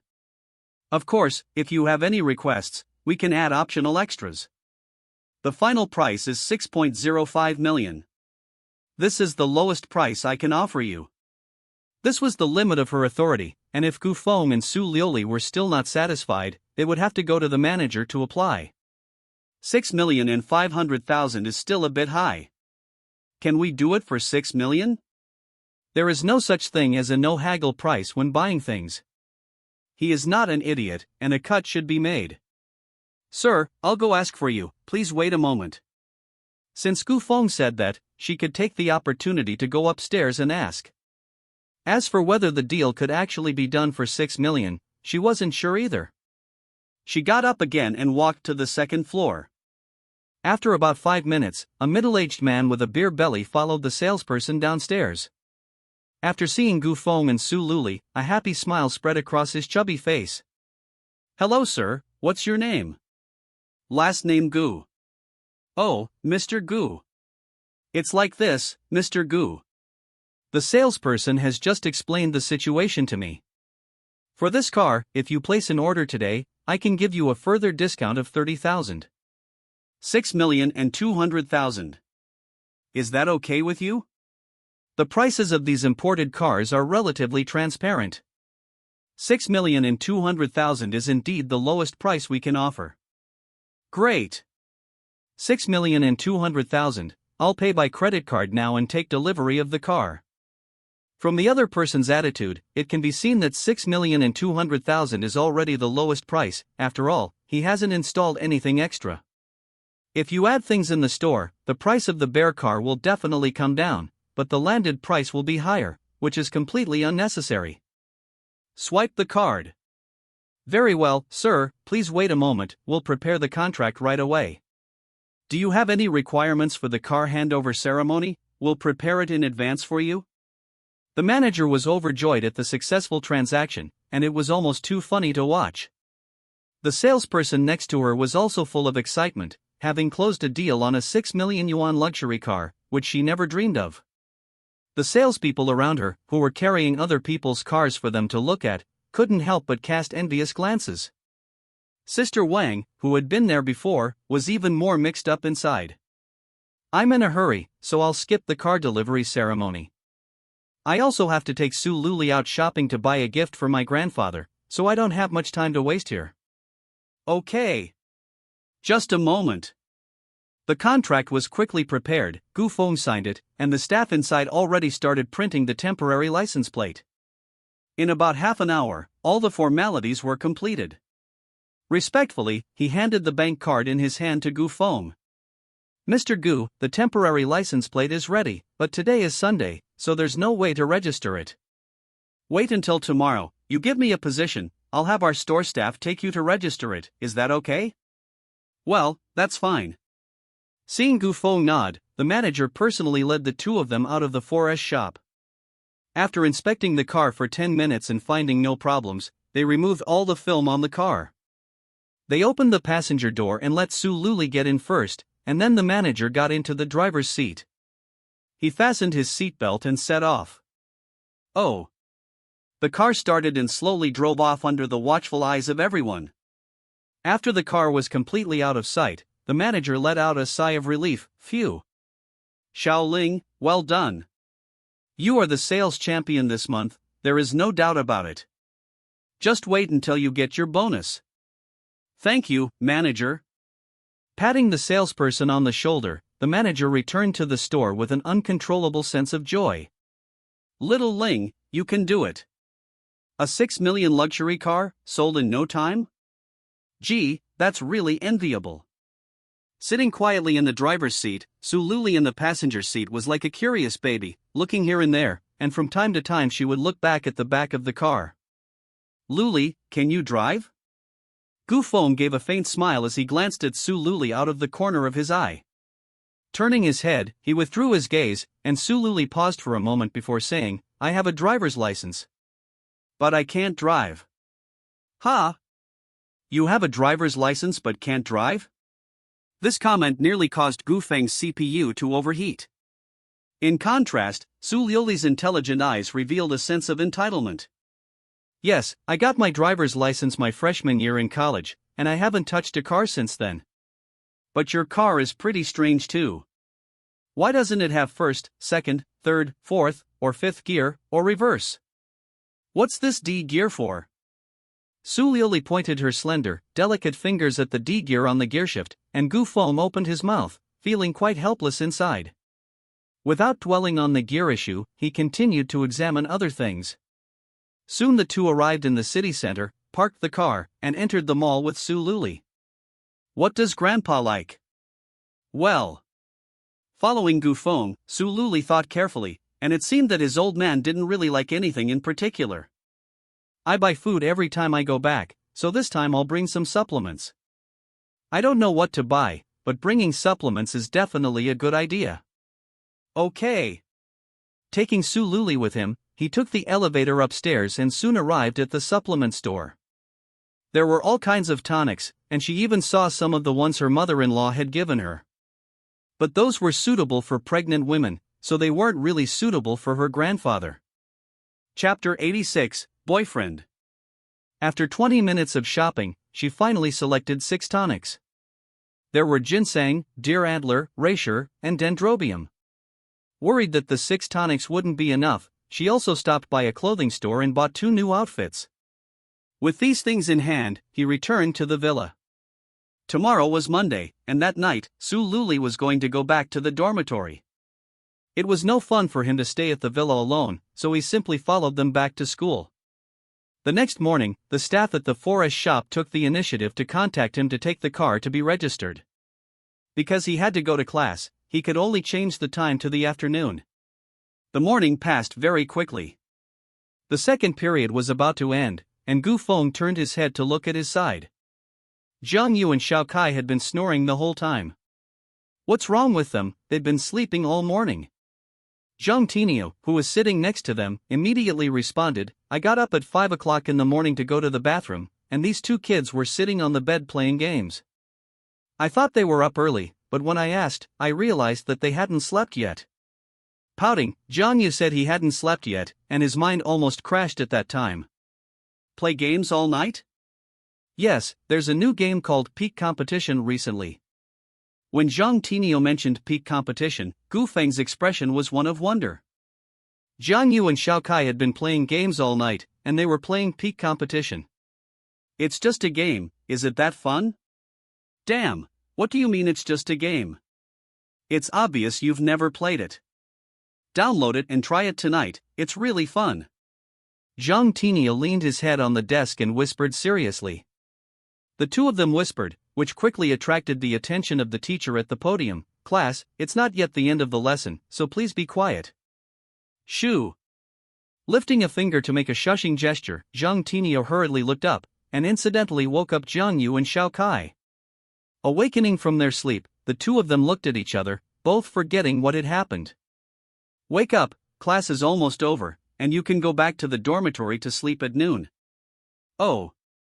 They nodded in agreement, looked dazedly at the lectern, and had clear red marks on their faces, which made Gu Feng and Zhang Tinio laugh uncontrollably. They finally made it to the end of class, and they didn't even have time to eat lunch. The two of them quickly returned to the dormitory to continue sleeping. Zhang Tinio had to go accompany his girlfriend to dinner, and before they knew it, Gu Feng was the only one left at the classroom door. Hey, why are you the only one left? Is there no one to go to dinner with you? A voice as clear and pleasant as spring water suddenly sounded behind him, and Gu Feng turned to look. Not far away, Su Luli, wearing a khaki top, was standing at the classroom door, smiling, her skin as white as snow, her eyes like a pool of clear water, looking at him happily. Luli! Surprised, he quickened his pace and came up to Su Luli. Weren't you going to a meeting this afternoon? Yes, it's over. Su Luli's big, beautiful, sparkling eyes were fixed on Gu Feng. If I don't come over, who will accompany my little boyfriend to lunch today? Puffing up her rosy cheeks, she skillfully used her slender jade-like arms to embrace Gu Feng. Little boyfriend? Boyfriend is boyfriend. What do you mean by little boyfriend? Of course it's a little boyfriend, aren't you little? Elegant eyes looked at Gu Feng quietly, and there was an aura of scholarly purity between her brows. Little? Where is it small? Gu Feng gave a strange smile, and Su Liuli's small face froze for a moment, as if she had understood something. Pervert. I was talking about being young in age, not anything else. Loosening Gu Feng's arm, she took a step back angrily, looking very attractive and very appealing. Once again being called a pervert, Gu Feng spread his hands in helplessness. Yes, young in age, but I didn't say where it was small. Liuli, what are you thinking about all the time? Huh? Sure enough, you learned from Pigsy and are turning the tables. After finishing, she once again took the initiative to come to Gu Feng's side. You invited me to dinner today, I'm going to the cafeteria. Her stomach had been grumbling for a long time, so she took Gu Feng's arm and ran towards the school cafeteria. After having lunch with Su Liuli, at 2 p.m., they were led by the forest shop staff to the vehicle administration office to register the license plate. After the license plate was registered, before Gu Feng could return to school, Annie suddenly called. Hello? The car was parked outside Fuxing University, and Gu Feng answered Annie's call on his mobile phone. Mr. Gu, the Fuxing University Career Development Office contacted the company and would like to speak with you. The Career Development Office? What do they want to talk about? The autumn recruitment? The Career Development Office contacted the company for only one reason, and it must be the autumn recruitment. Yes. They said they wanted the person in charge of the company to go to the university to give a talk in preparation for the autumn recruitment. In addition, they want to secure more places for the school and asked us to prepare for the recruitment of several universities. Every year, the graduation season is also known as the unemployment season. Many fresh graduates simply cannot find a good job, so the pressure on the school's career office can be imagined. Leaving aside the company's reasons, as a member of Fuxing University, he naturally wants his alma mater to get better and better. When is the presentation time? Tentatively this Friday. Okay, I got it. I'll say yes first. Today is Monday, there is still some time before Friday, so there is no need to rush. I wanted to hang up the phone, but Annie seemed to have something else to report. What else? The headhunter has found a few suitable executives. When are you available? I can make an appointment for you. Annie mentioned executives, and Gu Feng suddenly remembered that there was such a thing. I almost forgot.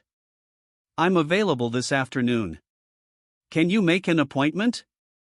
Mr. Gu, these people are here at the company. If you have time, you can come over now. At the company? Okay, I'll be right there. Without having time to get out of the car, he sent a text message to Su Luli and drove straight to Yunding Technology. At this time, in the president's office, there were 3 men and 3 women. Annie leaned against the sofa behind the receptionist, while the remaining 5 sat together on the sofa. Secretarian, I see that the office environment of the company is average. Is it a company that has just been established? A formally dressed man asked, and from the tone of his voice, it seemed that he wasn't very enthusiastic about the company. Mr. Wang, you don't know, the company has been established for many years, it's just that it hasn't been taken over for long by President Gu. Many years? He muttered softly, and didn't ask any more questions afterwards.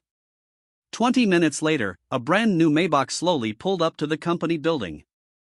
The security guard at the entrance to the building opened the gate directly, without even asking what they were doing there. Chapter 87, The temple is too small to hold this great Buddha. He got off the car and closed the door in one smooth motion. He took the elevator to the upper floor of the company, passed by the reception desk, and walked straight to his office. The moment the office door was pushed open, Annie and the 5 people sitting on the sofa turned their heads together. Seeing Gu Feng, Annie hurriedly came to him with the interview materials. President Gu, you're here. Her tone was gentle, and she handed the interview materials to Gu Feng. Mr. Gu? Annie called Gu Feng Mr. Gu, and the 5 people who were originally sitting on the sofa hurriedly got up one after the other. Hello, Mr. Gu. Everyone's eyes were full of shock. Looking at Gu Feng's age, which was just a young man in his 20s, they never expected that he was actually the company's president. Sorry, I'm late. Please sit down. As Gu Feng raised his hand, his gaze looked at the 5 people in front of him one by one. The first 4 people only glanced at them casually, but when they saw the last woman, their expressions froze. Among the interviewees, there is even Yu Ilan. This world is too full of coincidences. Same here. Gu Feng came in from the door, and Yu Ilan couldn't believe her eyes. The city is so big, and she never thought there would be such a coincidence. Please sit down for now, let's talk one by one. Annie, please arrange it, we will talk in detail in the meeting room in 5 minutes. After saying that, he nodded to the others and turned around to leave the office. Yu Ilan said nothing as she watched Gu Feng leave. At times like this, even if you know someone, you must pretend not to, or else you'll be suspected of ulterior motives. When he arrived in the conference room, in addition to himself, there were also Lu Qi and Du Jingjing. Soon, Annie brought in the first person, who was Mr. Wang, who had previously asked about the company. Wang Wang. Mr. Wang, according to your resume, you previously worked as a project manager in the technology department of Jufeng Technology Group. Can we ask you a few questions about technology? Of course. Sitting in the chair, Wang acted extremely relaxed.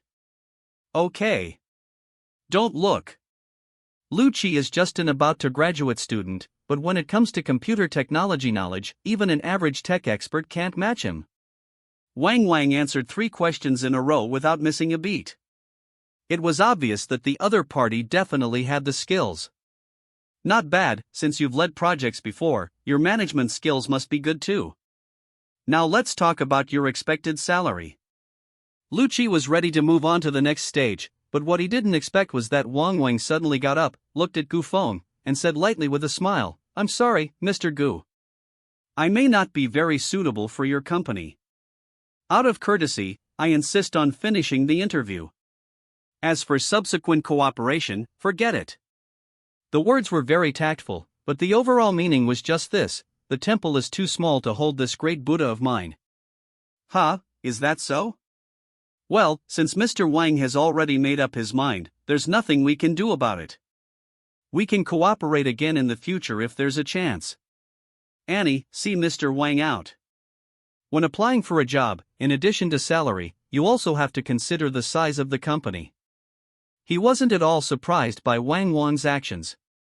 If he were in Wang's shoes, after working for a large company for many years, he wouldn't necessarily stay in such a small company, even if the salary was high. With the current economic downturn, such a small company might go bankrupt one day, and the promised sky-high salary would just be a pie in the sky. Next. The next 2 interviewees were one of questionable ability and the other had the same thoughts as Wang and felt that the company was too small. With only the last 2 people left, Gu Feng looked over at Lu Qi and smiled wryly. You don't think we can keep everyone, do you? The first 3 didn't stay, and the hopes for the last 2 were also slim. Before Lu Qi could respond to Gu Feng, the 4th interviewee had already walked in. Chen Zhengyang, hello. I see from your resume that you have previous entrepreneurial experience, but then you failed because of the economic downturn, is that right? Du Jingjing asked Chen Zhengyang, holding his resume. The resume said he was 33 years old, but in reality he looked much older, especially with the streak of white hair on his forehead, and no one would doubt that he was over 40. Yes. I founded Zhengyang Trading Company, and at its peak, the company was already preparing for financing and going public. But things change. In the end, the company went bankrupt, and I, the founder, also incurred huge debts. Huge debts? How much? Gu Feng's eyes narrowed slightly. This Chen Zhengyang is quite interesting. Before his rebirth, he had also interviewed many people, from department managers to group executives. But this was the first time someone was willing to reveal their debts during an interview. You have to understand that, for most companies, they absolutely do not want to hire someone with huge debts as an executive. In addition to worrying about causing unnecessary trouble, they also have to worry about the company's financial security. More than 13 million. That's a lot. But Mr. Chen, you are very honest, to the point of actually mentioning your debt.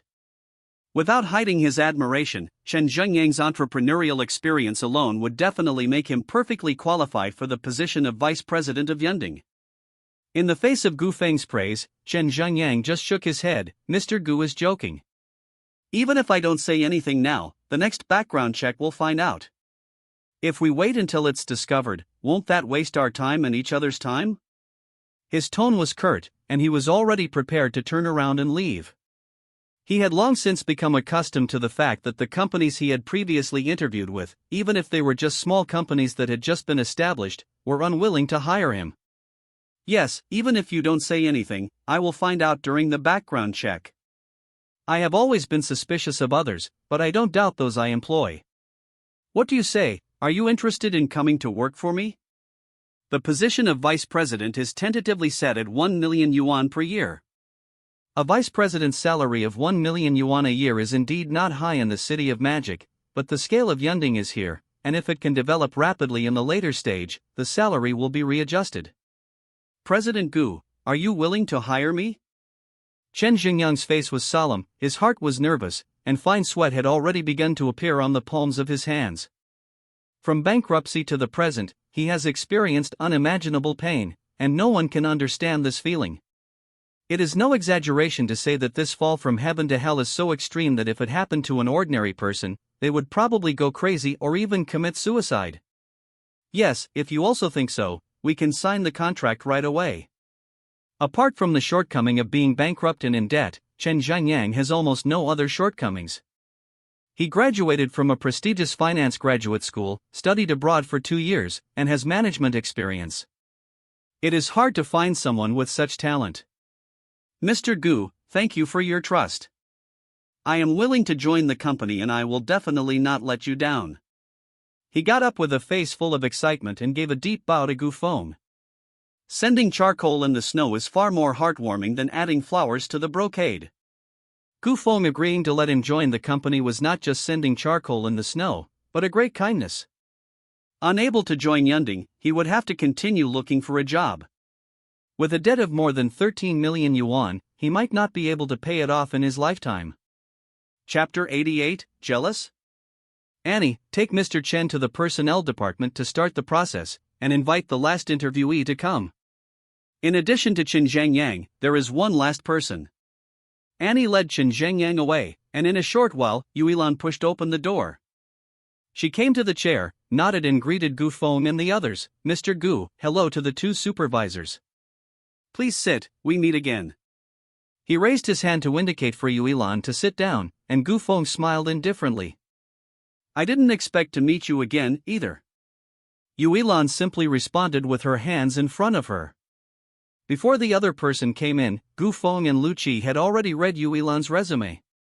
Overall, it was not bad, but the family background made the others feel a bit awkward.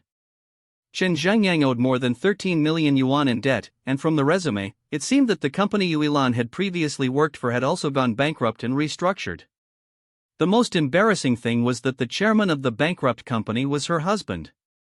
I have roughly read the resume, and to be honest, I don't know much about Nantian Group. Du Jingjing began the routine interview with the resume in hand, while Gu Feng and Lu Qi sat quietly watching. After about 10 minutes, the interview was over. Compared to Chen Zhengyang, Yuilan was undoubtedly inferior, but the other person was in charge of the public relations department at Nantian Group and was very capable of handling crisis issues. Ms. Yu, we have a general understanding of your situation. Please wait in the lounge for 10 minutes, and we will notify you of the result of the interview in 10 minutes. Gu Feng did not nod, and Du Jingjing did not dare to say anything, so she let Yuilan leave first. After the other party had left, Lu Qi and Du Jingjing both looked at Gu Feng. Mr. Gu, Ms. Yu is indeed very capable, but according to the background investigation report provided by the headhunter, her husband also faces huge debts. According to the family unity principle, Ms. Yu is also responsible for these debts. There are 5 people in total, and the first 3 were unsuccessful. It's hard to find 2 similar ones, and they all have huge debts. When you think about it, it's really a headache. Lucci, what do you think? Sitting on the side, Lucci responded after a short moment of thought, Mr. Gu, I think it should be possible. First of all, Jingjing is in charge of the finances, and any major misappropriation of funds will go through her and then be approved by you. In addition, you just said that you don't need to suspect people, you can trust them. If we hire someone else to find someone, I'm afraid it won't be possible in the short term. And there was a pause, as if he was about to say something else. And what? And our company is indeed small, and it is not very attractive to people with senior management qualifications. His words were crude, but they made sense. In that case, inform everyone that Annie will handle Yuilan's induction. He agreed readily, as there were other projects to start after the peak competition, and there was not much time to waste on this. After getting Gu Feng's nod, Du Jingjing got up to go with Annie to arrange for the 2 to be hired. The offices of the 2 vice presidents had already been prepared. If they were hired today, they could officially start work tomorrow. Following Du Jingjing out of the office and into the break area, Yuilan was still waiting for the results of her interview. Ms. Yu, congratulations, you passed the interview. Oh, no, I should call you President Yu. Standing up, listening to Du Jingjing's words, Yuilan's face clearly showed a moment of joy. Thank you, Director Du, thank you, Director Lu, and thank you, President Gu. President Yu, let Director Du take you through the induction process. There is a recruitment event at Fuxing University this Friday, in preparation for the autumn recruitment. Since you have experience managing a public relations team, I will leave this to you. You can discuss the details with Secretarian. Lucci stood next to Gu Feng and couldn't help but laugh out loud. President Gu, she hasn't even completed the induction process yet, and you're already assigning her work? Ha ha ha. Gu Feng was embarrassed by Lucci's teasing and lifted his hand to touch his nose. It seems that I was a bit too anxious. I'm just letting you know in advance, there are still a few days until Friday, so just remember to do it, General Yu. Okay, General Gu, I understand. He nodded in agreement and followed Du Jingjing to the personnel department office. After giving her instructions, she took the opportunity to go with Lucci to the technical department. Feeling that there was nothing else to do, she left downstairs. After getting into the car, she first called Su Liuli. After learning that he was going back to school, Su Liuli immediately said that he would wait at the school gate. Half an hour into the drive, the Maybach slowly stopped after half an hour. She got out of the car, closed the door, and stood still to find Su Liuli. Before she could see him, 2 girls suddenly came up to her from afar. It was getting cold, but the 2 girls were not afraid of the cold in their outfits. One wore a black, one a white, hip-hugging skirt, with black silk and high heels. They were about 1.6 meters tall, with alluring eyes and long eyebrows, and a smile on the corners of their mouths. Classmate, are you waiting for someone? The girl in the white hip-hugging skirt ran her hand through her hair and gave Gu Feng a charming smile. The 2 suddenly appeared in front of him, and Gu Feng couldn't help but frown. If he guessed correctly, these 2 should be here to chat him up, and as for why they were here, it must be because of the brand new Maybach behind him. Luxury cars were always very popular at the school entrance. Gu Feng? A cold but familiar voice rang out, and Su Liuli slowly walked over in casual clothes. With light steps and an elegant temperament, she came over to Gu Feng, skillfully put her arm around his, raised her eyebrows and glanced at the 2 people in front of her. Do you 2 have something to do? Looking closely at her flawless face, it was not difficult to find a hint of jealousy in Su Liuli. It's fine, sorry for disturbing you. Seeing Su Liuli, the 2 girls felt a little awkward, and after a brief conversation, they turned around and left. After waiting until the 2 had gone far away, Su Liuli turned her head and looked lovingly at Gu Feng next to her. Do you like it? Not as good looking as you. Pulling out his arm, he skillfully put it around Su Liuli's waist.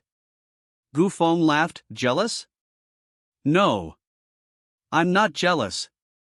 Although her face was full of jealousy, Su Liuli still resolutely refused to admit it. Ha ha ha, okay, then can I talk more next time?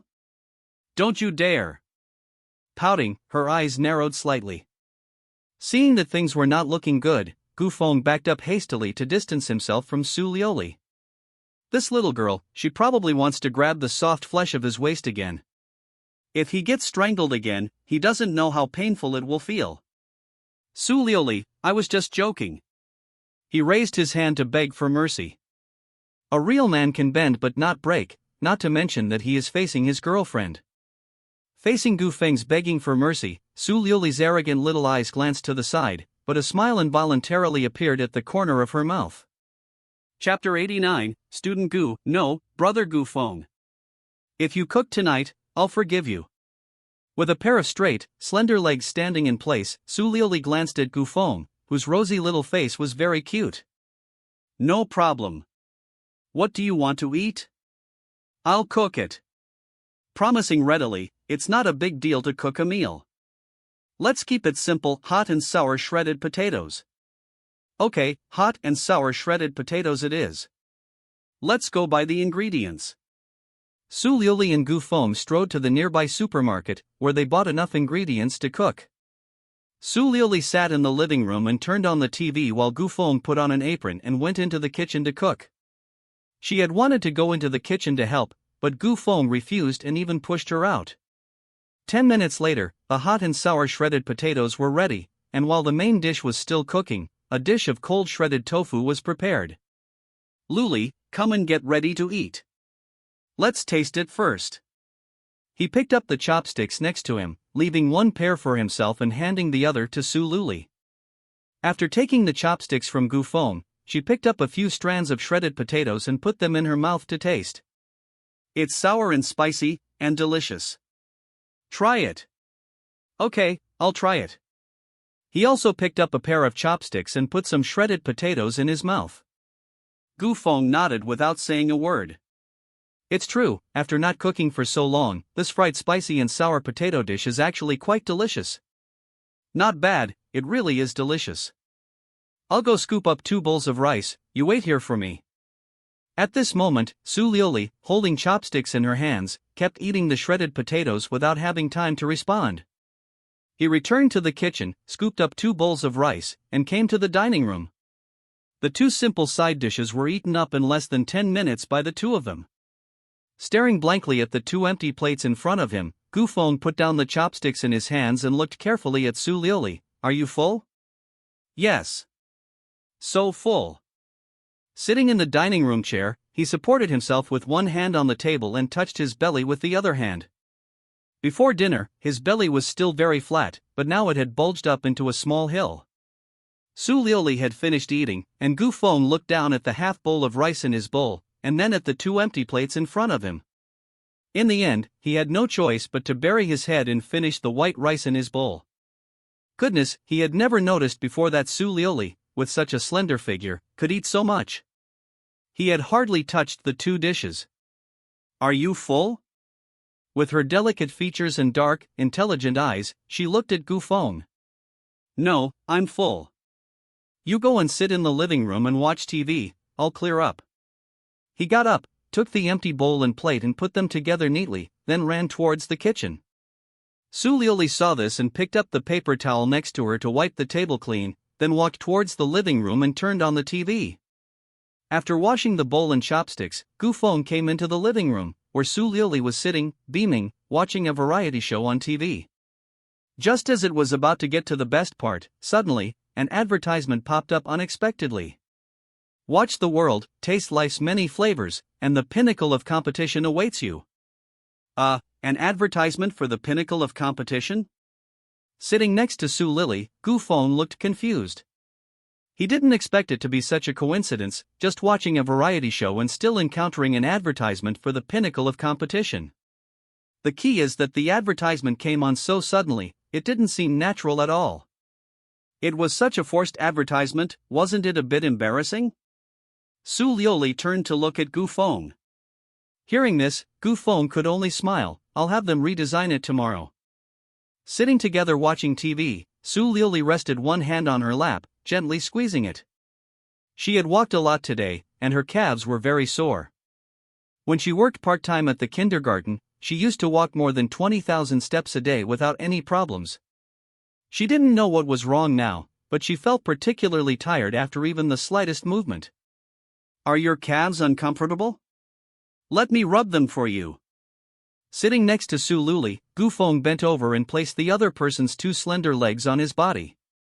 He lifted his hand and gently kneaded the other person's calves. Ah!